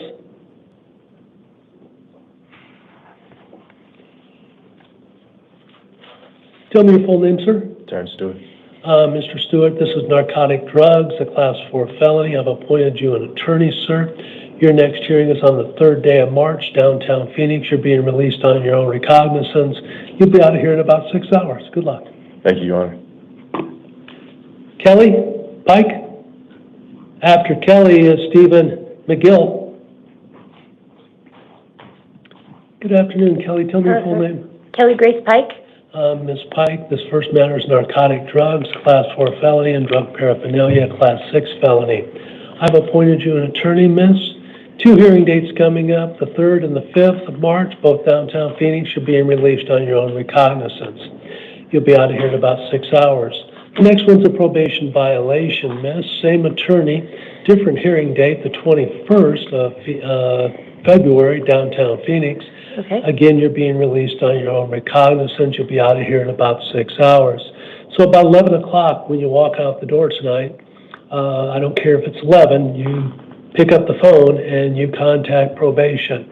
If you follow probation's rules and my rules are all in writing, you're going to give the next judge you meet on the 21st 2 good reasons to not put you in prison on the 21st. Good luck. Thank you, sir. Stephen McGill. After Stephen is Miss Cook, Pauletta. Hello, sir. Hello, sir. Tell me your full name. Stephen Tony McGill. Sir, you have 4 different matters. The first one is narcotic drugs, a Class 4 felony, drug paraphernalia, Class 6 felony. I've appointed you an attorney, sir. You have 2 hearing dates coming up, the 3rd and the 5th of March, both of them downtown Phoenix. You're being released on your own recognizance. The next 3 are all probation violations, all 3 of them. Same attorney on all 3 of them. Your probation violation date for all 3 of them will be the 21st of February, downtown Phoenix. Again, you're being released on your own recognizance on all of those. You'll be out of here in about 6 hours, so about 11 o'clock tonight when you walk out the door, first thing you must do is contact your probation officer. If you follow their rules and my rules, you're giving the next judge you meet on the 21st a lot of good reasons to not put you in prison on the 21st. Gotcha. Good luck, sir. Thank you. Miss Cook, come on up, Miss Cook. And Kayla Ruiz Harrier, hope I pronounced that correctly, is after Pauletta. Tell me your full name. Pauletta Cook. Miss, this is unlawful imprisonment, a Class 6 felony. I've appointed you an attorney. You have 2 hearings coming up, the 3rd and the 5th, both of them downtown Phoenix. You're being released on your own recognizance. You'll be out of this place in about 6 hours. Do not make contact with the alleged victim. That next judge can change that, but until you see the next judge and the victim says they want to be contacted, cannot contact them. Good luck, miss. Kayla, come on up. And Aaron is after Kayla. Schwartzman. Hi. Tell me your full name, miss. Kayla Elizabeth Ruiz Harrier. Miss Harrier, this is a narcotic drug case, a Class 4 felony, and drug paraphernalia, a Class 6 felony. I've appointed you an attorney, miss. Your next hearing date is the 25th of this month, downtown Phoenix. You're being released on your own recognizance. You'll be out here in 6 hours. Good luck, miss. Thanks. Aaron Schwartzman. Come on up, Aaron. And then Maker is after this lady. Tell me your full name, please. Erin Ann Schwartzman. Ms. Schwartzman, this is a probation violation matter. I've appointed you an attorney. You're going to have a probation revocation hearing on the 21st of this month, downtown Phoenix. You're being released on your own recognizance. You'll be out of here in about 6 hours.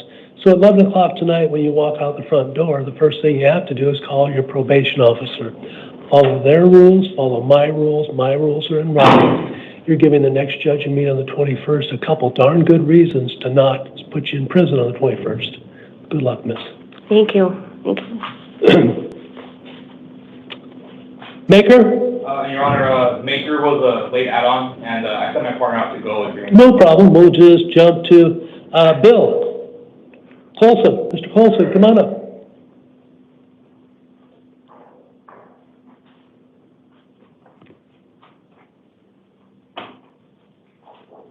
Come on up, sir. Tell me your full name, sir. Bill Wayne Colson.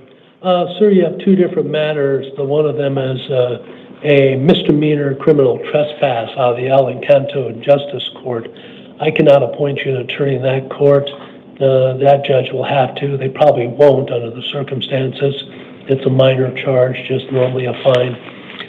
You're gonna meet that judge on the 19th. I set bond in the amount of $50 because of this next matter. The next matter is what we call a fugitive of justice. When you were walking in, you were carrying a big laminated piece of paper. That's all the rules regarding fugitive of justice. Did you have a chance to read that? Yeah, I contest it. Pardon me? I'm gonna contest it. I don't wish to waive. No, you do not wish to waive, is that correct? That's correct, Your Honor. All right. Sir, I am showing you're gonna contest it. You're entitled to bail. I am going to set bail at $25,000. Sir, you're gonna meet your next judge on the 24th of this month. Her name is Barb Spencer. She'll go over your rights again. It can basically it can last up to 90 days with both the governors signing all the paperwork, warrants. Good luck, sir. Yeah.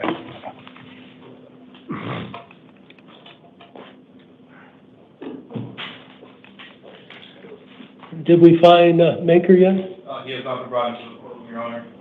No worries. We'll do the Spanish then.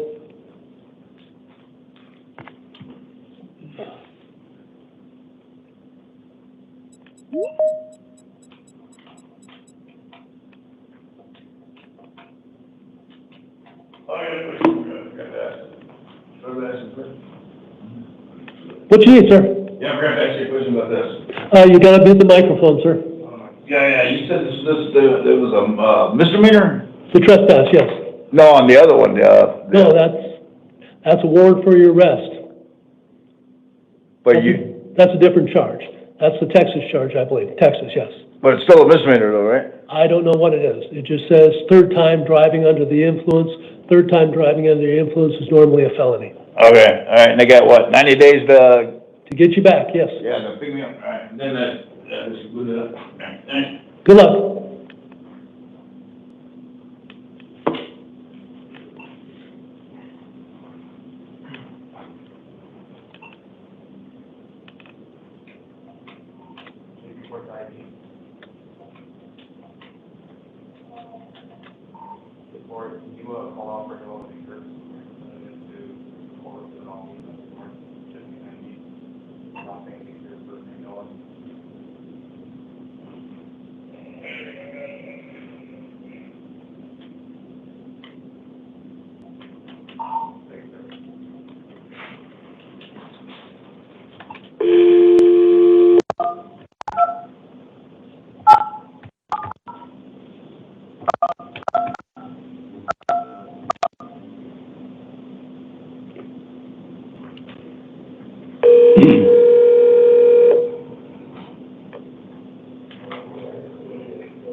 Trooper?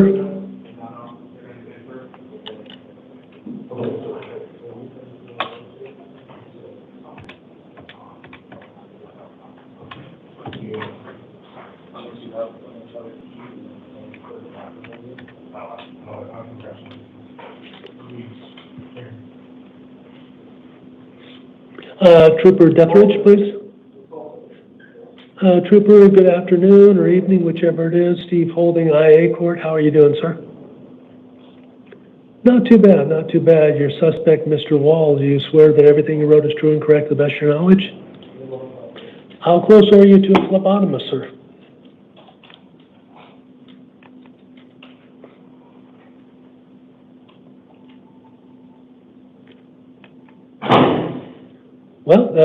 Well, you now have the warrant. Refresh your screen. You should have it. And take the blood whenever it's safe. You too, sir. Bye. Your Honor, I have Mr. Maker. Outstanding. Why don't you bring him on up? Or ask. Mr. Maker, come on up.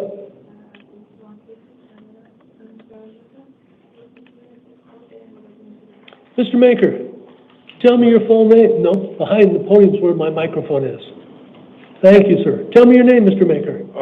Noe Luca Maker. Mr. Maker, this is driving on a suspended, revoked, or canceled license out of the Moon Valley Justice Court. I cannot appoint you an attorney. The Moon Valley judge will have to. They probably won't. This type of case is just simply a fine normally. Your next hearing in Moon Valley is on the 7th. The judge wants a dollar amount, but I'm going to release you on your recognizance, hoping that you don't like coming back here. You just go to Moon Valley and take care of this. I do not. Okay, then just go to Moon Valley and take care of this on the 7th day of March. I sure will, sir. Good luck, sir. Thank you very much. Good luck. Have a good one. Señor Domingo. Allí, por favor. ¿Se habla inglés? No. Do I have the interpreter with me? Hello, this is the interpreter. My name is Oscar, ID 380465. Thank you, Oscar. We're going to start the hearing now. Sir, if you are partially bilingual, please wait for the interpretation before you answer. Interpret, please. Hola, yo seré su intérprete para la llamada. Por favor, si usted es parcialmente bilingüe, espere a que el intérprete termine antes de responder. Sir, please tell me your name. Señor, por favor, dígame su nombre. Domingo Pérez Tomás. Domingo Pérez Tomás. You are charged with 1 count of aggravated driving under the influence. Interpret. Usted está recibiendo un cargo de conducción agravada bajo la influencia. You are charged with endangerment as a misdemeanor. Interpret. Se le está cargando con poner puesta en peligro como un delito menor. I have appointed you an attorney.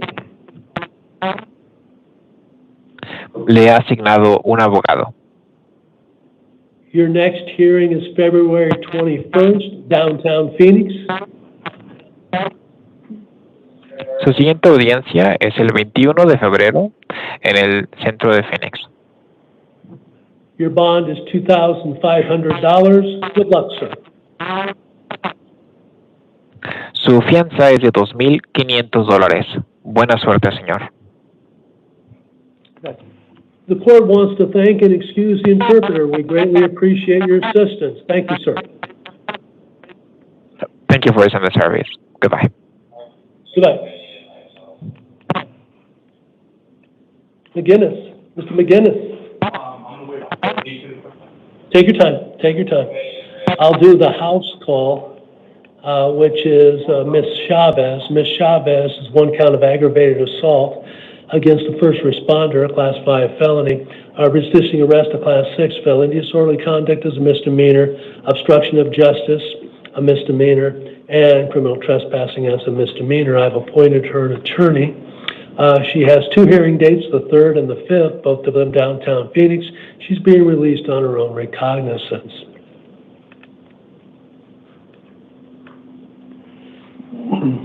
What time does the night person get here on the weekends? Do you know? 6. 6? Yeah. Okay. We have the county attorney on the line. We do? Outstanding. County attorney, would you like to announce? Your Honor, Stephen Garcia on behalf of the state. Thank you, Mr. Garcia. I apologize for keeping you after 5. Oh, no, that's okay. I'm on the clock. I just logged on a little while ago. All right, well, thank you. We're waiting to clear out the gallery. It should take us a couple more seconds. All right, thank you.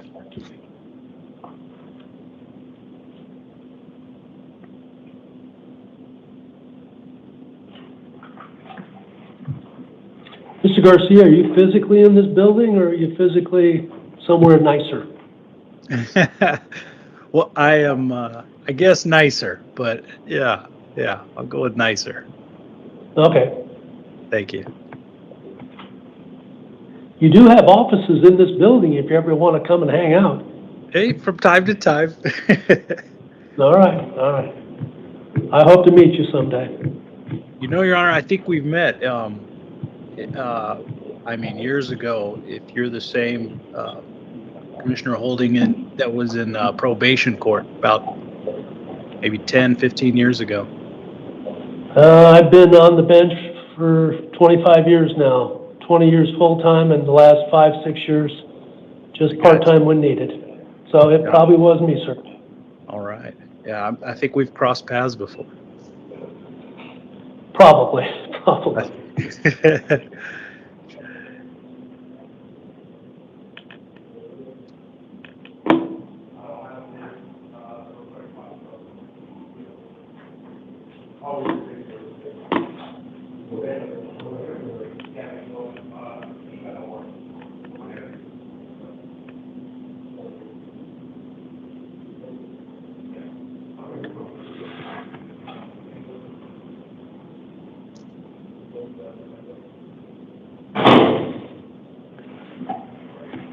Can I call him up, officer?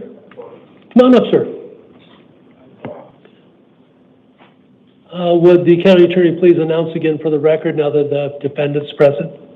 Thank you. Good afternoon, Your Honor. Stephen Garcia on behalf of the state. Thank you, Mr. Garcia. Sir, tell me your name, please. Albina McInnes. Sir, the reason why we cleared the gallery is these types of charges sometimes get people riled up, and when people get riled up, fights begin, and we try to avoid that at all costs. It's imperative that you not talk to anyone about these charges other than your attorney, and you not show anyone the paperwork. And again, that's for safety of this entire system, but also your safety. Will you do that for me? Yes, sir. Sir, one count of child sex trafficking, 15 years of age or under, a Class 2 felony, sexual conduct with a minor, a Class 3 felony, resisting arrest, a Class 6 felony. I will appoint you an attorney. We have a representative from the county attorney's office who is going to make a recommendation on release conditions. Counsel, go right ahead. Thank you, Your Honor. Your Honor, just if I could reiterate from my written recommendation, we are requesting a significant bond. I believe I asked for $200,000 cash. Obviously, the seriousness of the charges, there was an indication that the defendant attempted to run from the police, and I do believe the Form 4, based off of the Form 4, the defendant has had some prison time in North Carolina. Thank you, Your Honor. Thank you, sir. Again, sir, I've appointed you a public defender. You're going to meet the public defender on the 21st of this month, downtown Phoenix, and then another hearing on the 25th of this month, downtown Phoenix. I set bond in the amount of $100,000 cash. If you're released on bond, electronic monitoring, plus a prohibition of contact with any minors, no exceptions, and a prohibition from using any electronic devices, no exceptions at this time. Good luck, sir. Mr. Garcia, anything else I can do for you? Just one housekeeping matter, Your Honor. The state's asking if the court can seal the Form 4. My understanding is this case arose out of a sting operation, and the operation is still ongoing, related to separate, unrelated individuals. So we're hoping to keep the integrity of the investigation. Thank you, Your Honor. The court understands and will honor and close and seal the Form 4. Anything else I can do for you, Mr. Garcia? No, thank you very much. Thank you, sir.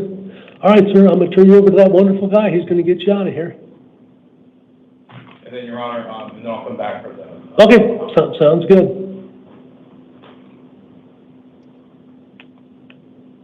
Well, thank you, Your Honor. Hopefully I will see you in person one of these days. Well, they're trying to minimize pro tems now, so I'm here less and less.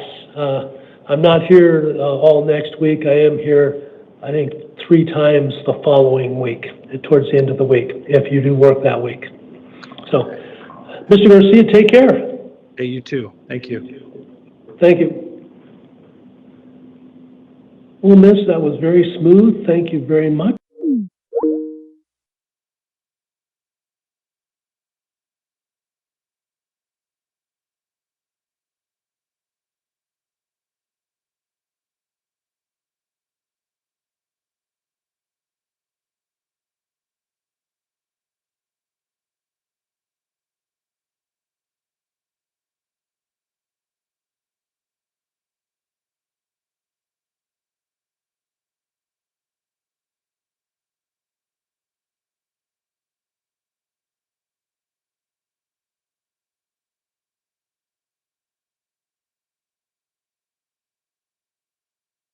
Yeah.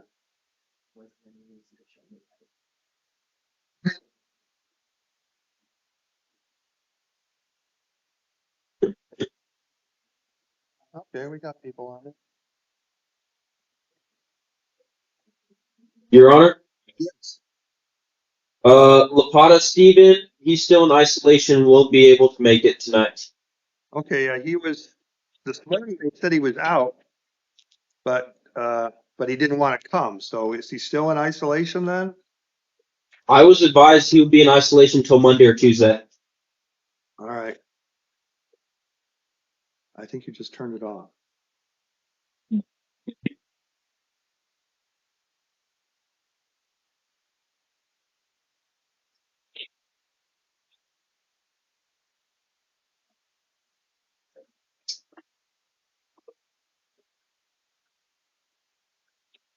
Okay, she's there. Let me just talk to her. Do we have the interpreter on with us?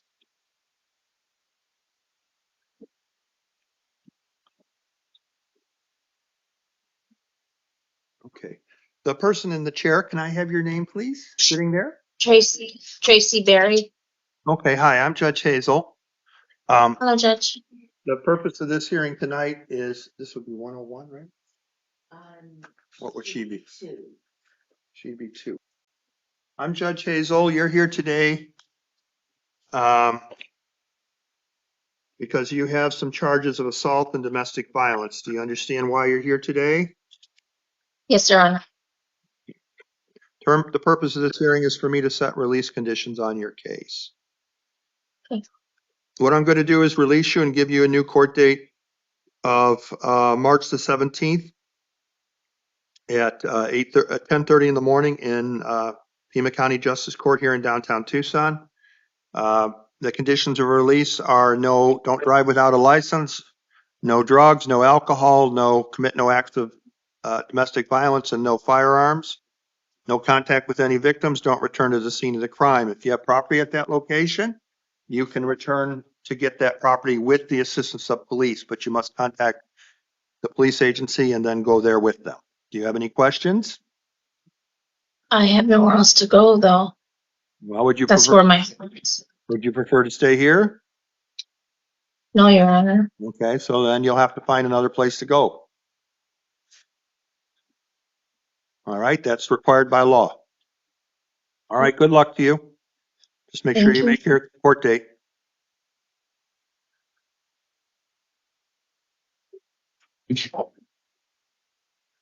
Is the interpreter on there anywhere?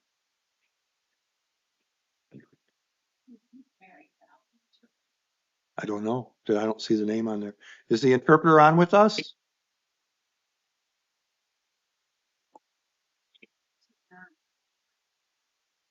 Go there. Good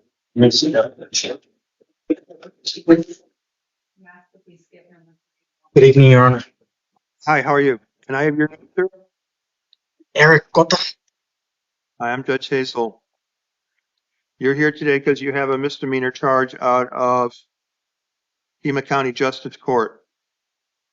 I'm going to release you and give you a new court date of March the 17th at 8:30 or 10:30 a.m. with Judge Foster. Standard conditions of release will apply, including no contact with any victims, don't return to the scene of the crime, no alcohol, no drugs, and no firearms. So you're going to be released. Your new court date's going to be March 17th at the Justice Center in Tucson. Do you understand? Yes, Your Honor. Just to make sure you said two times, 8:30 or 10:30? 10:30, I'm sorry, but you'll get a piece of paper with it on it. Okay, perfect. Thank you. All right, good luck to you. Thank you, Your Honor. Have a good night. Here, yeah, so you can go out the door, sit down there with the mail, all right? You want to help me out, get me? The guy in 43.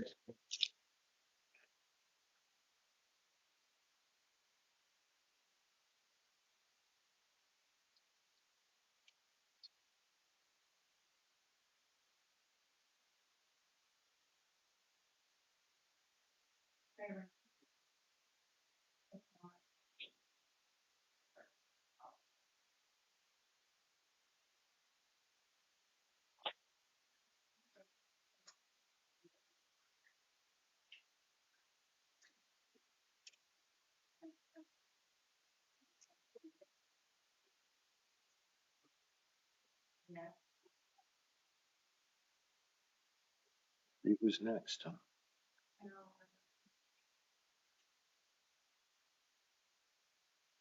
Mr. Dean, don't sit down on this chair right here today.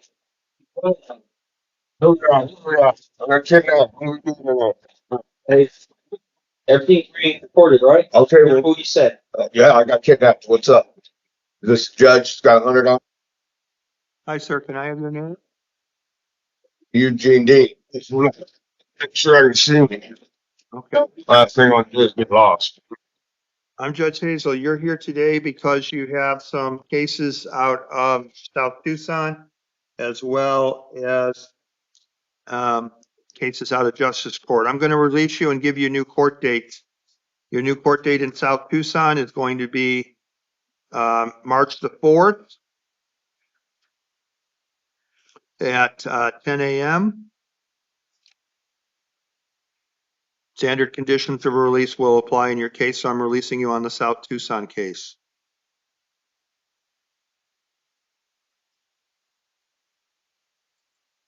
Let's go on and talk about your Justice Court cases now.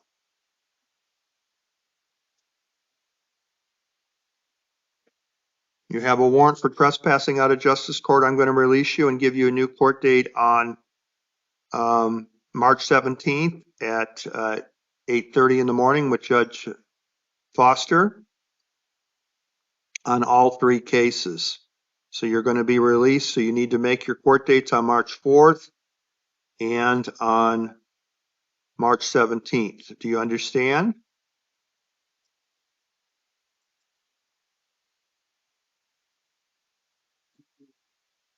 Okay. Officers, I think he got muted or something. Oh. Yeah, yes, sorry, Your Honor. Yeah, I understand. All right, you're all set. Good luck to you. Thank you.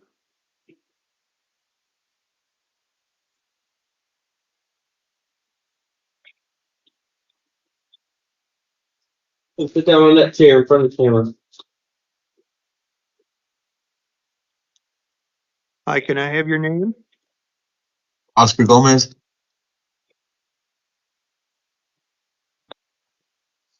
Which number would you be? This call is no longer being recorded. Okay, thank you. All right, Mr. Gomez, this is Judge Hazel. You have some things going on here. First, you have a warrant out of Marana City Court. I am going to release you on that charge and give you a new court date of March 19th at 10 a.m. You must appear at that time with standard release conditions. If you fail to appear, a new warrant will issue for your arrest. Do you understand? Yeah. All right, then you also have a warrant out of, or charges out of Justice Court. A charge of shoplifting. I'm releasing you on that charge, giving you a new court date on 8:30 a.m. on March 17th with Judge Foster in Justice Court. Standard release conditions will apply, including no contact with any victims. Don't return to the scene of the crime. You're being released on those charges. All right. And then let's go on. You have a warrant out of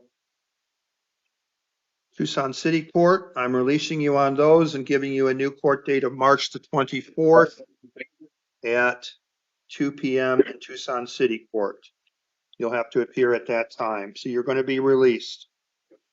All right. Good luck to you. Thank you. All right, go out the door, open mails. Gaffner. Okay. Sit down on this floor. Hi, can I have your name? Logan Mike Kastner. Gentleman in the back, stop talking.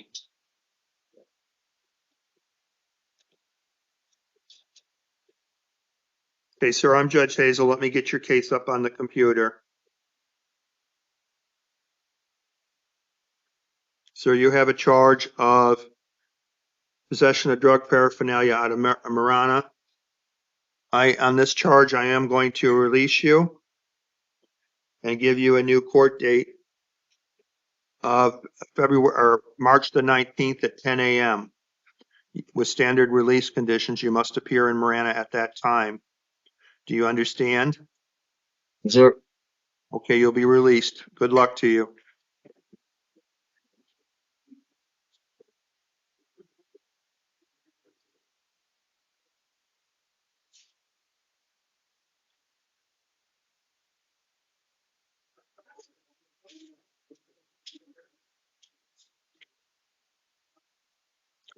Good afternoon, Your Honor.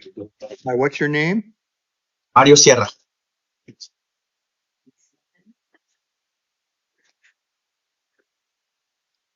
And what was the misdemeanor one that had, I think it's out of Cochise County. no, I'm talking to the staff. What's Oh, the misdemeanor one that has the warrant? Or I mean, the interpreter? With the interpreters needed for Vasquez number 9. Okay. The victim was number 3 for North Dakota. Where they heard of.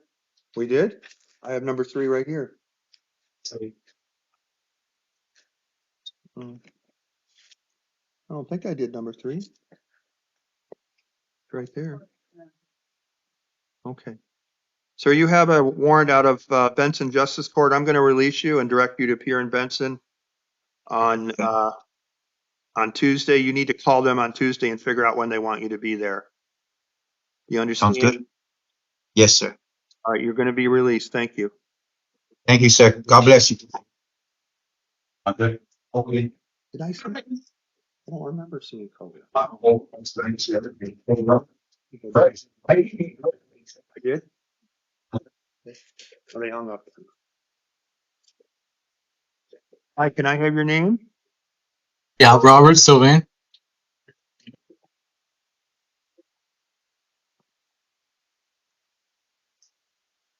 Hi, you're here today on a charge of assault and disorderly conduct for Marana. Do you understand why you're here? Yes, sir.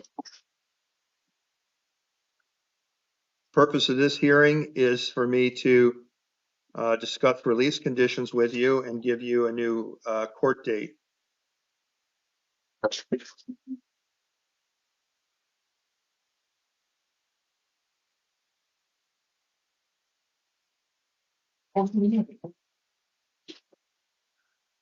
I'm going to release you and give you a new court date on March the 17th.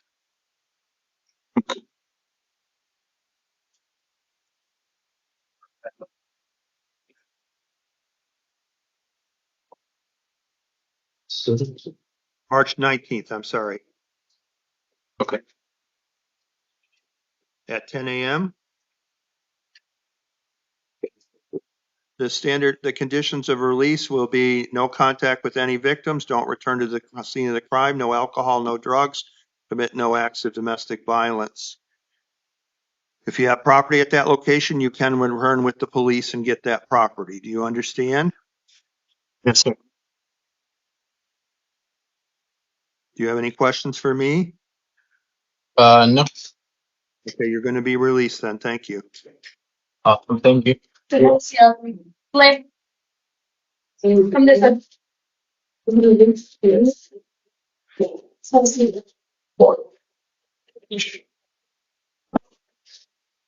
Hi, what's your name?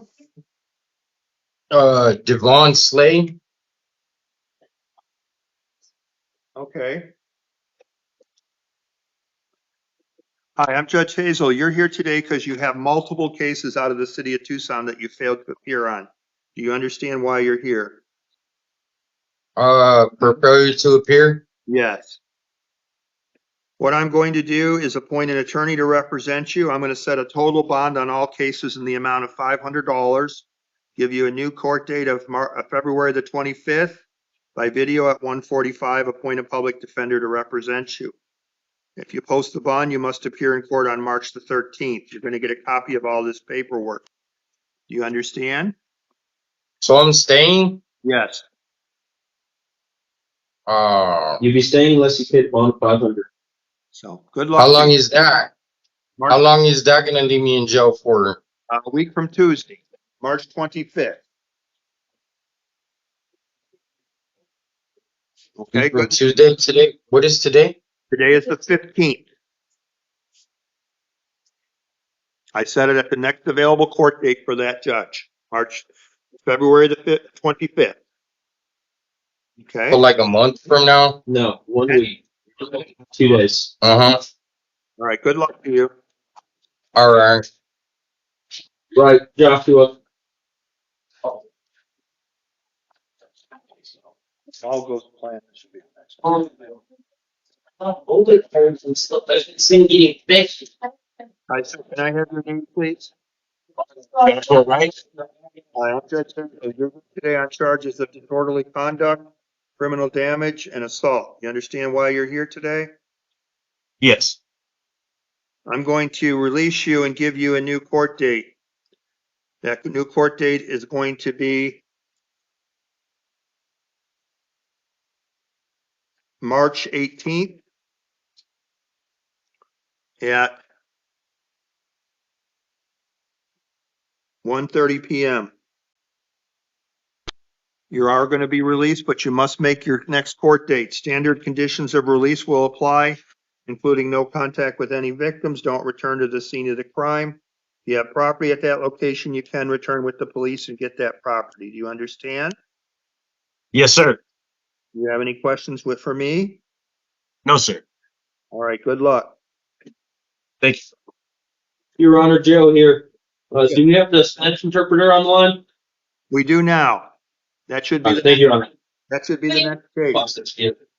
Yes, Your Honor. Which number would that be? Just away, because that's the guy that's in isolation. So we should be here. Okay. And what do you want me to do with Lapata? Will you make the note on Lapata to move him? Hi, sir. Can I have your name? Hola, señor, ¿nos puede dar su nombre? Francisco Díaz Vázquez. Francisco Díaz Vázquez. Sir, you're here today because you have a warrant from another state on a probation violation. Do you understand why you're here today? Está usted aquí por una orden de aprehensión por otro estado por faltar a su probatoria. ¿Entiende usted la razón por la cual está aquí hoy? Sí. Yes. I'm required by law to set this to a extradition hearing or fugitive hearing. Por ley le tengo que programar una audiencia de orden de aprehensión o una audiencia de fugitivo. Does the state have a position on bond in this matter? ¿El estado tiene una posición de fianza en este asunto? Yes, Your Honor, the state is recommending for him to be held no bond. Sí, su señoría, la ciudad está recomendando que lo detengan sin fianza. Defense, what would you like to say?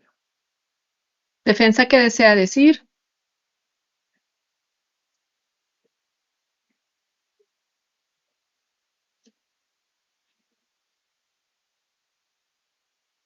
If the attorney for the defendant is speaking, I can't hear her. Your Honor, I agree that the state can request to hold him without bond, and I would request that the extradition hearing be set. Su señoría, estoy de acuerdo con el estado que sea detenido sin fianza y que programen una audiencia de extradición. Okay, I'm going to hold him without bond and set the hearing on the 20th at 2:30 p.m. I'm appointing the Office of the Legal Defender to represent him.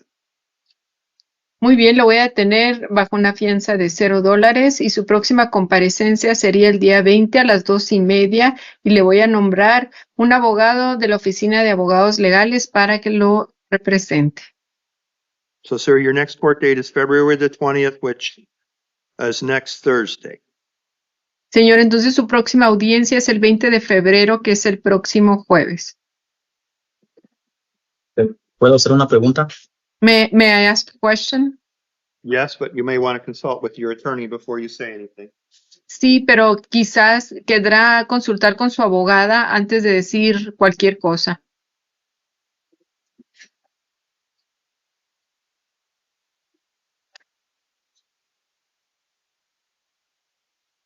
Your Honor, they're gonna bring someone from the jail to translate his question for me. We'll be right back on. All right.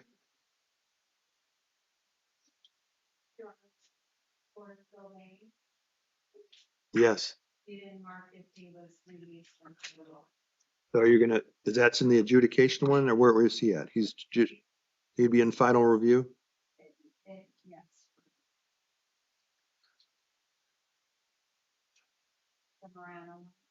Yes. I fixed it. Oh, that wasn't good. Sorry, I hit the publish box. That ain't good. Because when you hit the publish box, it spins and spins. So. Your Honor, I was able to answer his question. Gracias. Thank you. Thank you. Your Honor, may the interviewer be excused? Yes, thank you. Thank you, Your Honor.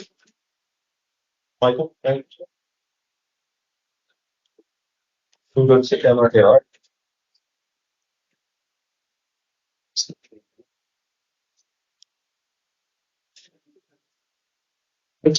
Sir, can I have your name? Michael Andrews. Hi, this is Judge Hazel. You're here today charged with aggravated domestic violence, kidnapping, and aggravated harassment. Does the state have a position on release in this case? Yes, Your Honor, the state is recommending a higher bond based on the Form 4C, which indicates a high risk, the nature of the offense, which it also the lethality of the strangulation is a concern. Defendant's history, he does have one prior DV involving aggravated assault with a deadly weapon. In addition, he has 4 prior DV convictions, misdemeanors, and a total of 3 felony convictions. So he is facing mandatory prison. We do not have any confirmation for the defendant residing in a different home from the victim. She also sustained injuries. There's a concern for safety, Your Honor. Okay, and what type of bond are you asking for then? The state is recommending a $50,000 with pretrial service. Thank you.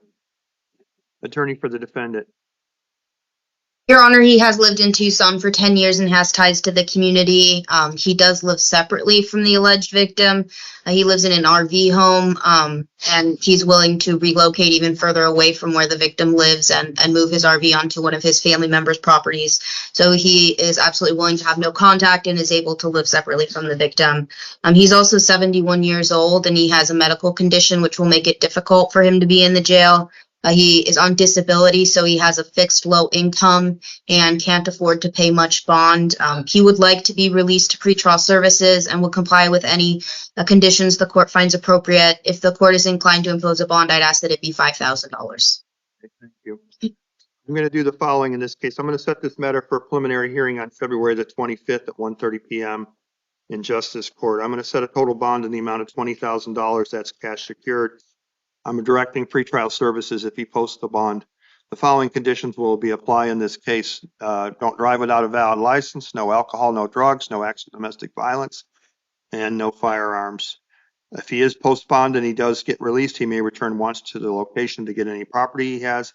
And the final condition is no contact with any alleged victims. I am appointing the Office of the Public Defender to represent him in this matter. So, sir, your next court date is February the 25th. At 1:30 in the afternoon.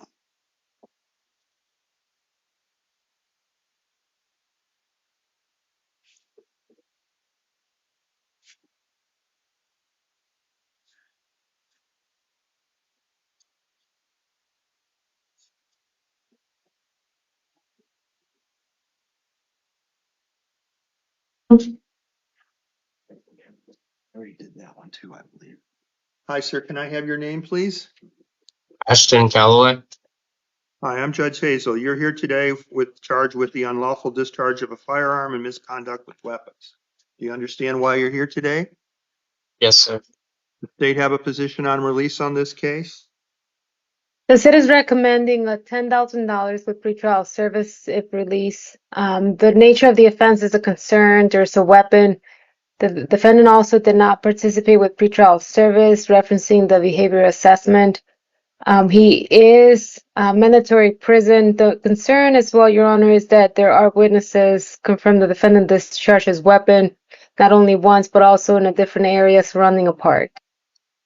All right, thank you. Attorney for the defendant. Your Honor, at only 18 years old, Mr. Calloway is extremely young. He has no prior felony convictions. He's a 1 on the FTA scale. He's lived in Tucson for 5 years and has ties to the community. Pretrial services spoke with his dad, who said that he can provide housing and transportation to court for Ashton. So given his lack of criminal history, a release to pretrial services would be appropriate. I don't believe that the allegations are that a weapon was shot at someone or that anyone was hurt. So based on the lack of criminal history, I'm asking for release of pretrial services. Thank you. I'm going to set this matter for a preliminary hearing on March the 7th at 1:30 p.m. I'm going to release them through the services of pretrial. Standard conditions are going to apply with additional conditions. Please, sir, pay attention to these conditions. I'm appointing the public defender to you to represent you. Conditions of release are: do not drive without a valid license, no alcohol, no drugs, no acts of domestic violence, no firearms. If you still have any firearms, you're directed to surrender those to the sheriff. You're alleged to have no contact with any victims and not return to the location where this occurred. Do you understand you are being released and your new court date is on March the 7th? Yes, sir. All right, good luck to you. Make sure you make your court dates. Oh, I don't think you're allowed to leave before me. No, I'm joking. Thank you. Later. Thank you. Be safe, okay? You got your stick? Got your stick. You're not allowed to leave. Sir, can I have your name? David Michael Cole. Hi, sir. I'm Judge Hazel. You're here today on charges of possession of dangerous drugs, possession of drug paraphernalia. Do you understand why you're here today? Yes. The state have a position on this matter. Your Honor, at this time, the state will move to dismiss without prejudice. Okay, sir, your case is being dismissed. Okay. And you're going to be released from custody then. Okay, thank you. All right. Good luck Yes. to you. Thank you. Be released later this evening. Okay, thank you. Justice. Have a seat out there, full. Of where? Out there with the gentleman. Okay. Hi, sir. Can I have your name? Justin Gilligan. Hi, I'm Judge Hazel. You're here today charged with disarming a firearm within city limits and discharging a firearm from an occupied structure. Do you understand why you're here today? Yes. State have a position on release in this matter? Your Honor, the state is recommending $5,000 with pretrial services, acknowledging the nature of the offense. The discharge happened. There are contradictory statements from the defendant. Nonetheless, he failed to check on the neighbor where the bullet struck. There's a concern for community safety. He is facing mandatory prison. I do acknowledge he has no criminal record, but the nature of the offense is a concern. Okay, attorney for the defendant. Your Honor, he has no prior felony convictions. He has lived in Tucson for 20 years and has ties to the community. He's also currently employed full-time and doesn't want to lose his job. I'd ask that you release him to pretrial services. Sir, I'm going to take the following actions in your case. I'm going to release you through pretrial services. I'm going to set this matter for a preliminary hearing on March the 7th at 1:30 p.m. I need you to pay careful attention to these release conditions. You're not to drive without a valid license, no alcohol, no drugs, no acts of domestic violence, no firearms. If you have any firearms still in your home, you must surrender those to law enforcement. You'll be monitored by pretrial services, and I'm appointing the office of the public defender to represent you, and I'm directing you not have any contact with any victims. Do you understand these release conditions, sir? Yes, Your Honor. Your new court date is March the 7th at 1:30. You must appear or a warrant will issue for your arrest. Do you understand? Yes, sir. Okay. Good luck to you. Thank you. Ortiz.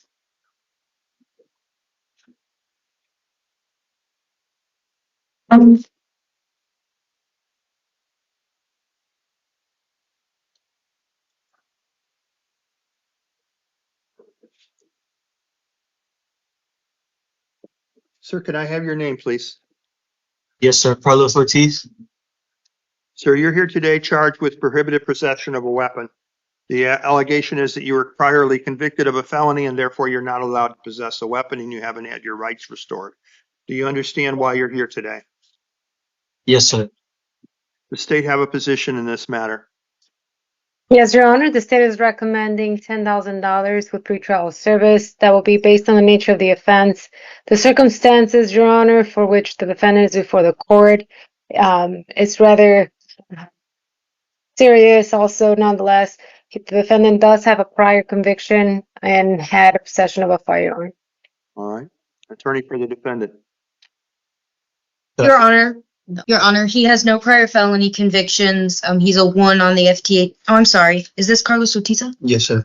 Oh, yes, ma'am. Those prior convictions were when I was 15 years old. Okay. Sure. You let your lawyer speak, please. I apologize, Your Honor. He's lived in Tucson for 2 years and has ties to the community. He's currently employed. He's also only 20 years old, so he's relatively young. Consider releasing him. If the court is inclined to impose a bond, I'd ask that it be $3,000. Okay, sir, I'm going to set this matter for a preliminary hearing on March 7th. I'm going to release you through pretrial services with the following conditions. I'm going to direct that you not drive without a valid license, no alcohol, no drugs, commit no acts of domestic violence. You not possess any firearms. If you have any firearms, they must be surrendered to law enforcement. Again, you're under the supervision of pretrial services. You're not to have any contact with any victims and don't return to any incident locations. Lastly, I'm appointing the Office of the Public Defender to release you, to represent you. So you are being released and your next court date is March the 7th at 1:30 p.m. Do you understand? Yes, sir. Thank you, sir. All right, make sure you make that court date. Yes, sir. Thank you.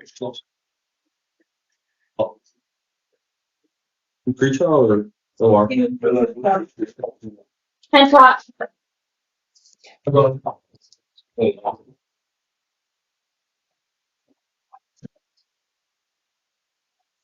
Sir, can I have your name?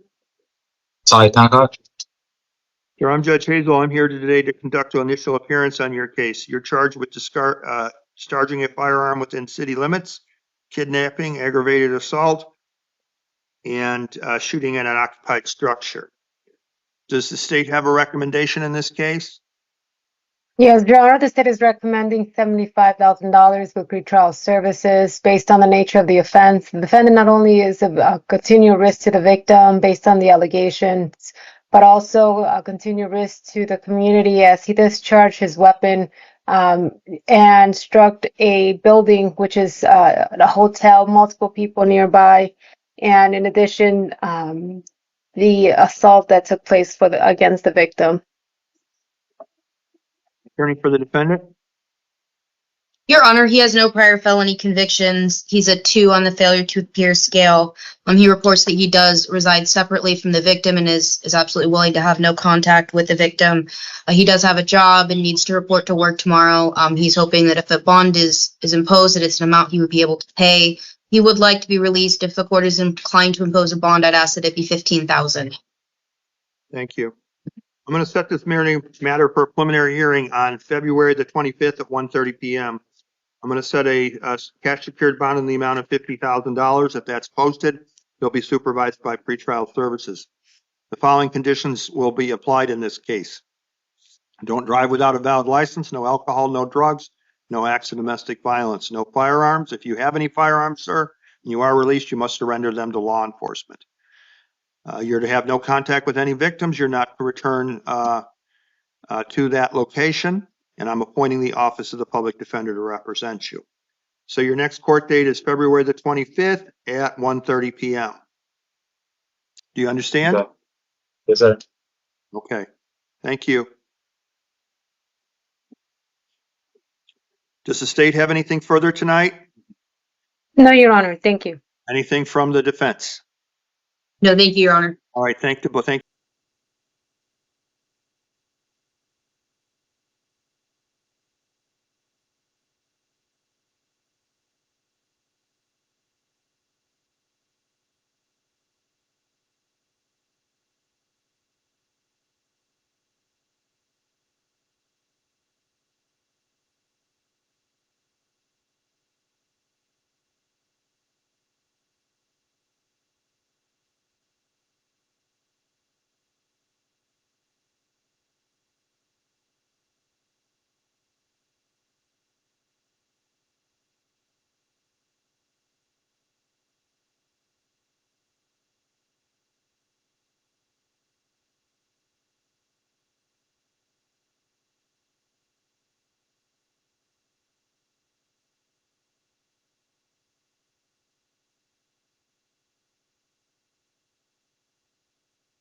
All right.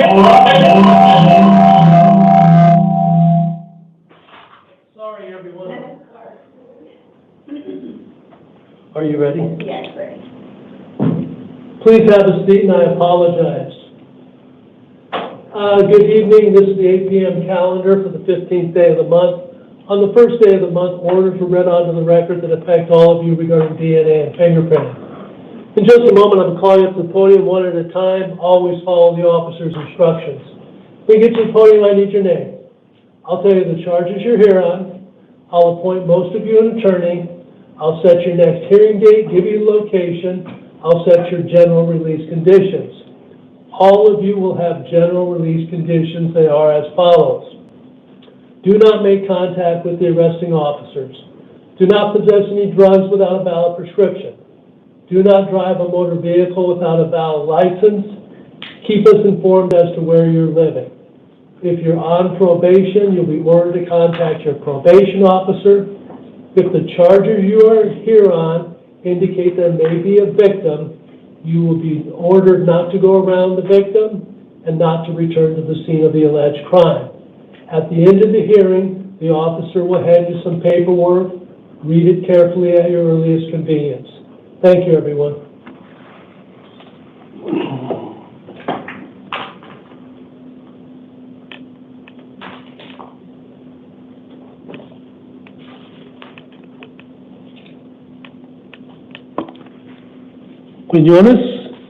Quinones is first.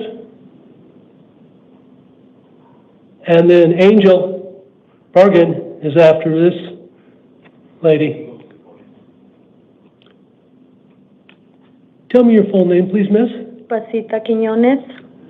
Miss, this is a conspiracy case, which is a Class 2 felony. Dangerous drugs for sale, Class 2 felony. Narcotic drugs for sale, Class 2 felony. Illegal control of an enterprise, a Class 3 felony. I've appointed you an attorney, miss. Your next hearing, downtown Phoenix, is on the 24th day of February. Bond is $15,000. Good luck, miss. Can I ask you something? I may not be able to answer it, but go right ahead. My sister paid my bond. Yes, she can. No, she already did. Okay. It was paid on, because I was here on the January 9th. She paid the bond on the 13th. This is a new case. So what's going to happen with the bond money that she already paid? It was That's a the different same. case. What do you mean it's a different case? Miss, I have a new case here. Uh-huh. I don't know what you're talking about, but if there was a bond paid, then you will get credit for that. Oh, okay. Good luck. Okay. Angel, come on up, Angel. And Nicholas Gibbs is after Angel. Good evening, Your Honor. My name is Angel Bulgarian, date of birth 12/12/2000. Thank you, sir. I appreciate the additional information. This is a one count of discharging a firearm at a resident, which is a Class 2 felony, and one count of discharging a firearm within the city limits. That's a Class 6 felony. I've appointed you an attorney, sir. You have two hearings coming up, the 21st and the 25th, both of them downtown Phoenix. Bond is $10,000. Good luck, sir. A quick question. Do I have to pay 10% of that? No, that's a cash bond. 10,000. Cash. Good luck. Sounds good. Thank you. Mr. Gibbs, Nicholas, and then Valdez, Michael is after Gibbs. Sir, tell me your full name. Nicholas Gibbs. Mr. Gibbs, you have two different matters. One is a shoplifting as a Class 4 felony and narcotic drugs as a Class 4 felony. I've appointed you an attorney, sir. Your next hearing is the 21st and then again on the 26th, both of them downtown Phoenix. Bond is $1,000. The next one, sir, is a shoplifting out of the Surprise Municipal Court. That's a misdemeanor. I cannot appoint you an attorney in a misdemeanor case. That's up to the surprise judge. You're going to meet the surprise judge on the 25th. Bond is $50. Good luck, sir. Am I released or am I? You have a $1,050 in bonds. Good luck. Thank you. Michael Valdez. And then David Graham is after Michael. Tell me your full name, sir. Michael Ray Valdez. Mr. Valdez, this is, you have two different matters, narcotic drugs, class 4 felony, drug paraphernalia, class 6 felony. I've appointed you an attorney, sir. 2 hearings, the 21st and the 25th, bond is $50. The next one, sir, is narcotic drugs and dangerous drugs. Those are both class 4 felonies. I've appointed you as that same attorney. Same hearing dates, 21st and 25th. Bond is $1,000 set by the judge who issued this warrant. Good luck, sir. David Graham. David, come on up. And then Peterson is after Graham. David Graham, October 10, 1999. Thank you, sir. I appreciate that. You're welcome, Your Honor. Sir, this first one's an extreme DUI. That's a misdemeanor out of the Santan Justice Court. I cannot appoint you an attorney on the misdemeanor. You're going to meet the Santan judge on the 20th. He or she has the ability to appoint an attorney. The judge wants an unusual bond, $680. So that's what that is on that misdemeanor. The next one is a probation violation. I can appoint you an attorney on that. You're going to have a probation revocation hearing on the 21st, downtown Phoenix. I set bond in the amount of $50. Please reach out to your probation officer. They may help you try to solve both of them. Good luck. Your Honor, I do have paperwork here that says for the probation violation. When I was out in Pinell, it said I have court Tuesday, February 18th, 2025 at 8:30. Well, sir, mine supersedes everything. Good luck. We'll get you to both of them if we need to.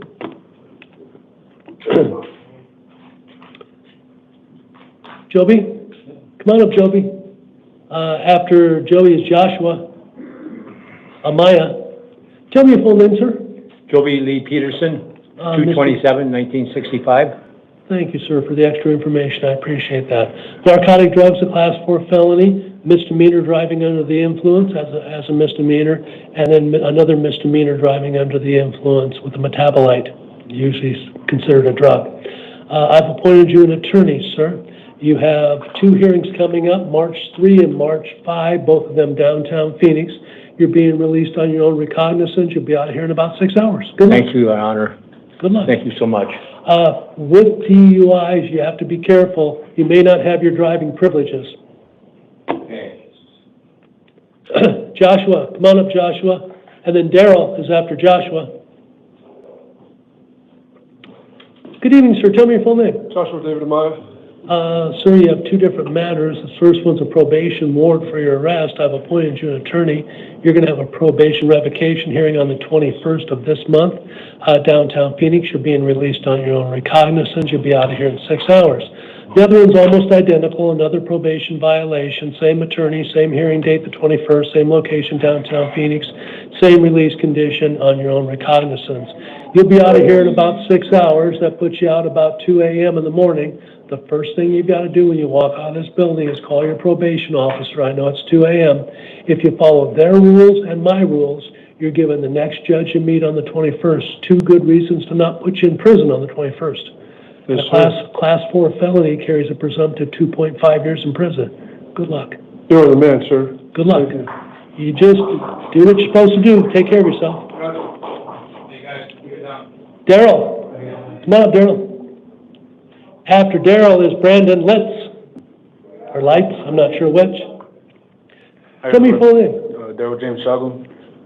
Sir, this is a narcotic drug case, class 4 felony. I've appointed you an attorney, sir. Your next hearing is the 3rd and the 5th, both in downtown Phoenix. You're being released on your own recognizance. You'll be out of here in 6 hours. Good luck. All right, thank you. Brandon, come on up, Brandon. And then Darnell Paya is after Brandon. Tell me your full name. Brandon Chester Leeds. I mispronounced your last name. I apologize. No problem. The first one we have, sir, is a probation violation. I've appointed you an attorney. You're going to have a probation revocation hearing on the 21st of this month, downtown Phoenix. You're being released on your one's recognizance. Second one's almost identical, another probation violation. Same hearing date, 21st, same location, downtown Phoenix. Same release on your own recognizance.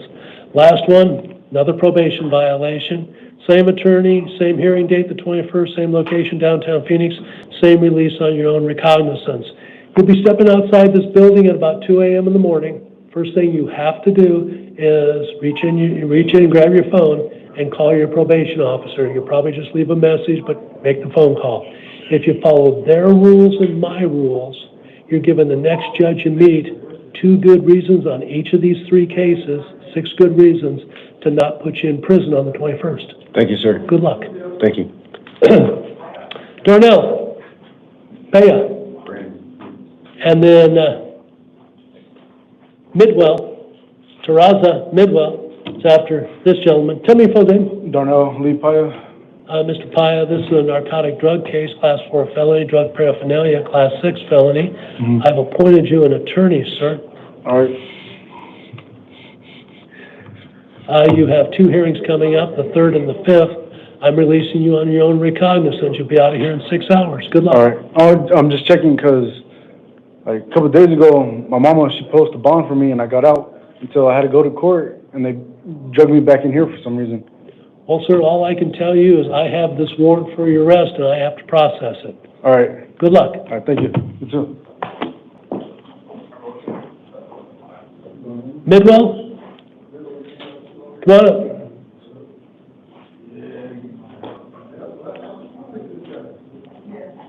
Stephanie's after Midwell.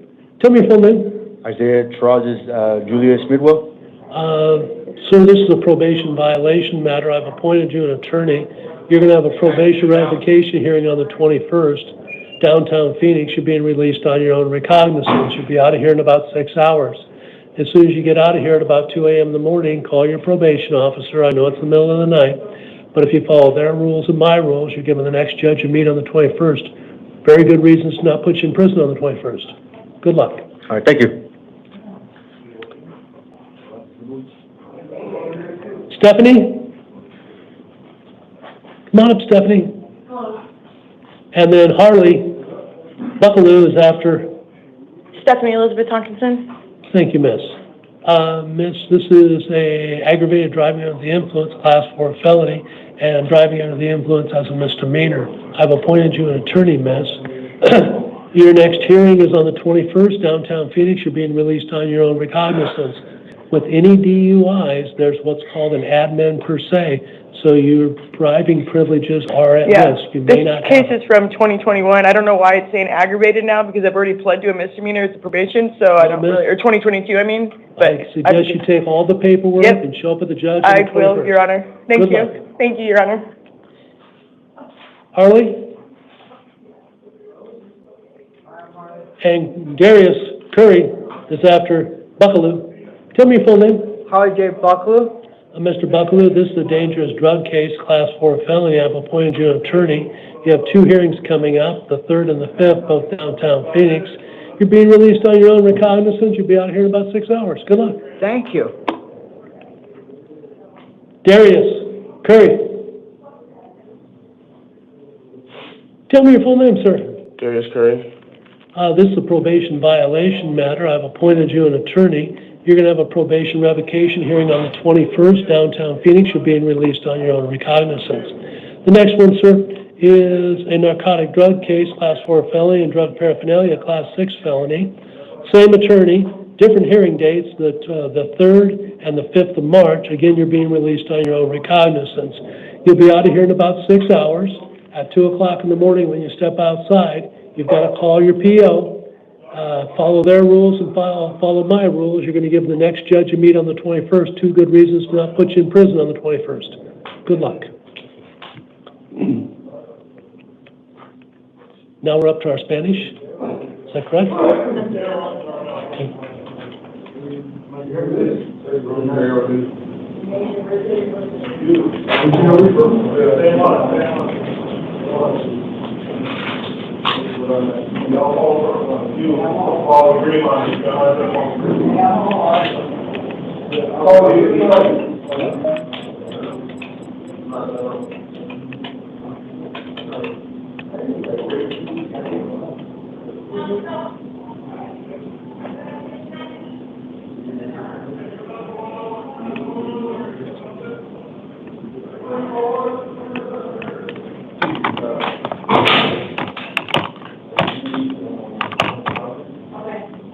Did he call you? Okay, then we probably have to call you. Okay, medical search.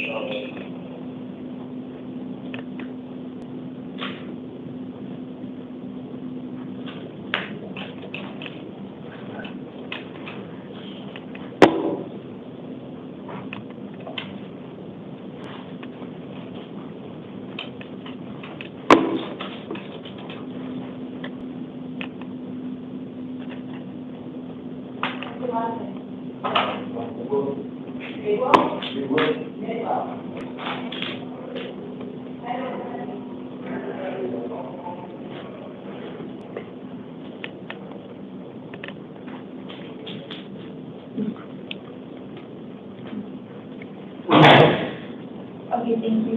This was a couple legal matters. Señor Cabello, señor Cabello. Cabello, allí, por favor.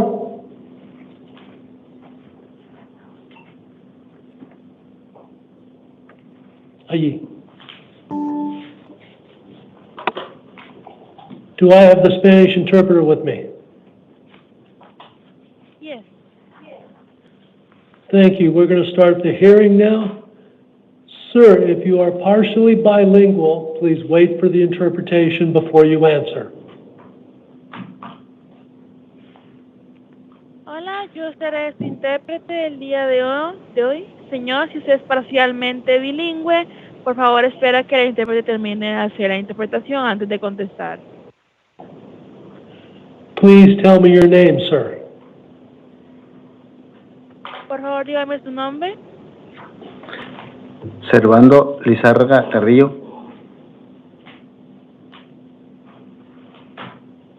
Servando Lizarga Carrillo. This is a theft case as a felony. I have appointed you an attorney. Este es un caso de robo como un crimen y se le puso un abogado. Your next hearing date is the 21st of February, downtown Phoenix. Your bond is $2,500. Good luck, sir. Su siguiente fecha de corte es el 21 de febrero, el centro de Phoenix. Su fianza es de $2,500. Buena suerte.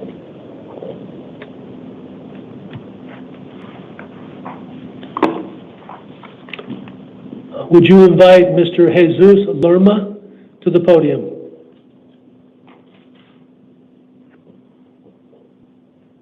Buenas tardes, señoría.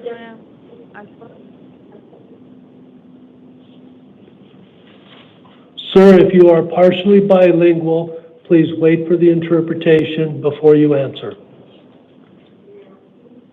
Señor, si usted es parcialmente bilingüe, por favor espera que la intérprete termine de interpretar antes de contestar.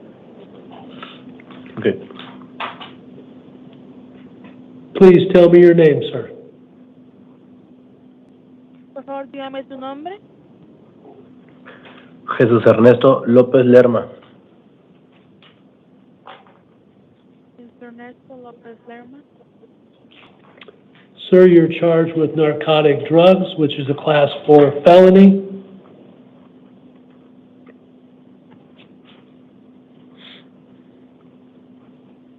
Usted tiene el cargo de poseer narcóticos, que es un crimen clase 4.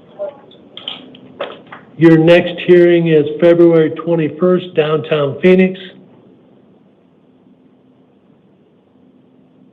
Siguiente fecha de corte es el 21 de febrero, al centro de Phoenix.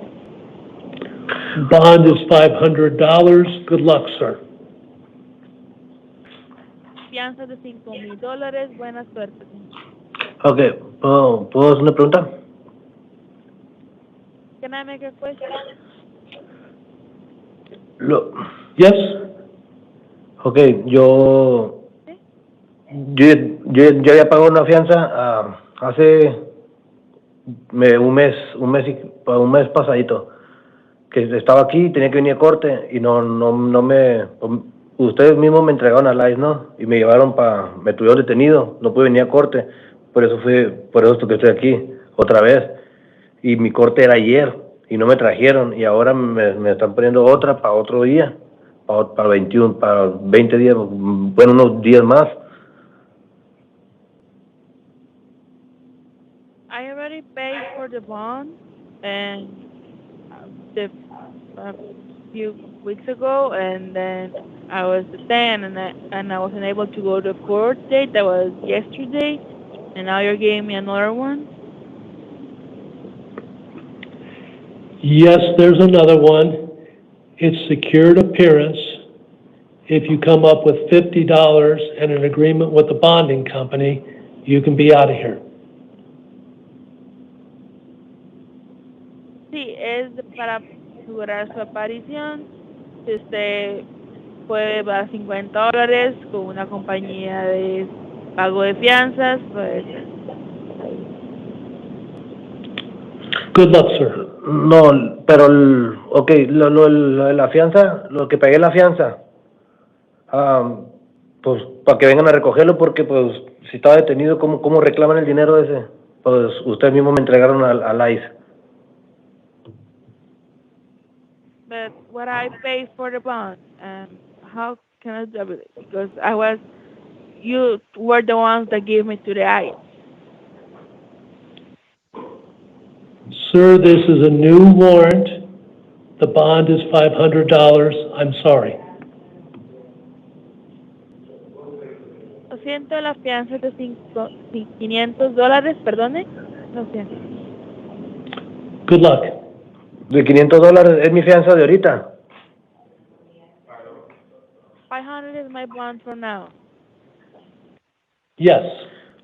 Okay, pero a lo que me refiero, que si la pago ahorita, me vuelve a agarrar, me agarra el ICE y me vuelve a llevar a CCA. Ya en CCA tenía un mes y otra vez me volvieron a pasar para acá y vuelvo a pagar la fianza, me van a volver a llevar a CCA y así voy a estar. Ya tengo varios meses así, van 2 veces que me pasa lo mismo. But if I pay for the bond, ICE is going to come and take me to the CCA, and it's been 2 months like that already that I pay for the bond, and ICE come and get me. Sir, I'm sorry. The bond on this case is $500. I'm not going to change it. Good luck, sir. Señor, lo siento, la fianza para este caso de $500 no voy a cambiarlo.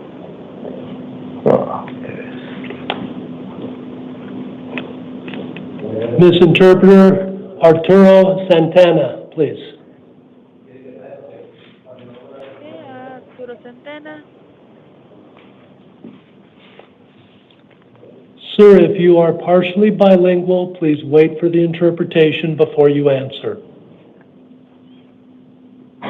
Si es parcialmente bilingüe, por favor espera que la interpretación termine antes de contestar. This is a dangerous drug case and a drug paraphernalia case. Este es un caso de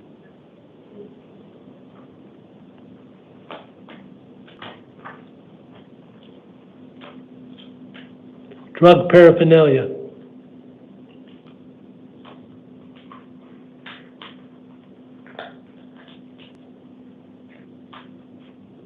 Miss Interpreter, are you with us?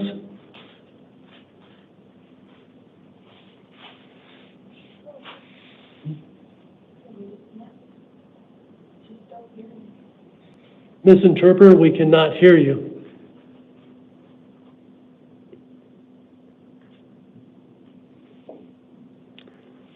Go ahead and hang up and let's try again.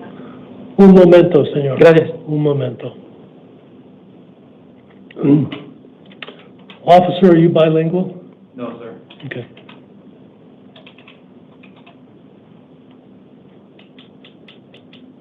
Why don't we have the gentleman sit back down and then I'll do Watson next. Lopez Santana,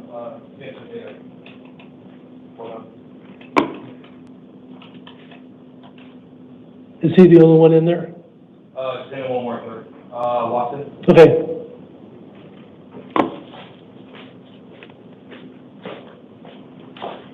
Tell me your full name. Brooklyn Watson. Sir, the reason we partially cleared the courtroom, and the only person here is Spanish-speaking, not English-speaking, is so we don't accidentally cause problems. The first case you have is dangerous drugs and drug paraphernalia. Those are Class 4 and Class 6 felonies. I've appointed you an attorney in that. Your next hearing is the 21st. Bond is $50. The next one, sir, is the one I'm worried about. We try not to say this to anyone with witnesses around. We try not to tell anybody what your charges are, and we don't want you to tell anybody what your charges are. I have a for your own question about safety. this one, actually. Because I have a question about this one. I did go downtown to get this taken care of. Sir, all I can tell you is it wasn't taken care of to the satisfaction of the grand jury, and the grand jury issued this. And this is failure to register, and it's a second failure to register as a different underground reason for a Class 4 and Class 6 felonies. The grand jury issued a bond of $1,500. You're going to meet your next judge on the 21st. Please don't show anybody this paperwork other than your attorney. Please don't talk to anybody about this other than your attorney for your own safety. Good luck, sir. The officer's going to hand you your paperwork. Do we have? Yes. Thank you. Señor Santana? Señor Santana? Allí, por favor. Miss Interpreter, or Interpreter, are you with the court? Hello, this is Victor. I'll be your Spanish interpreter for today. Thank you. We're going to start the hearing. This is a dangerous drug and drug paraphernalia case. Interpret, please. Ok, vamos a comenzar con la audiencia. Esto es un caso peligroso de drogas y parafernalia de uso de drogas. I have appointed you an attorney. Your next hearing is March 3rd, downtown Phoenix. Le he designado un abogado y su próxima audiencia es el 3 de marzo en downtown Phoenix. You're being released to pretrial services. You'll be out in 6 hours. Good luck, sir. Será liberado hacia servicios previos al juicio y le dejarán en libertad en unas 6 horas. Buena suerte, señor. The court wants to thank and excuse the interpreter. Thank you, sir. You are welcome. Thank you for using our service. Have a good day.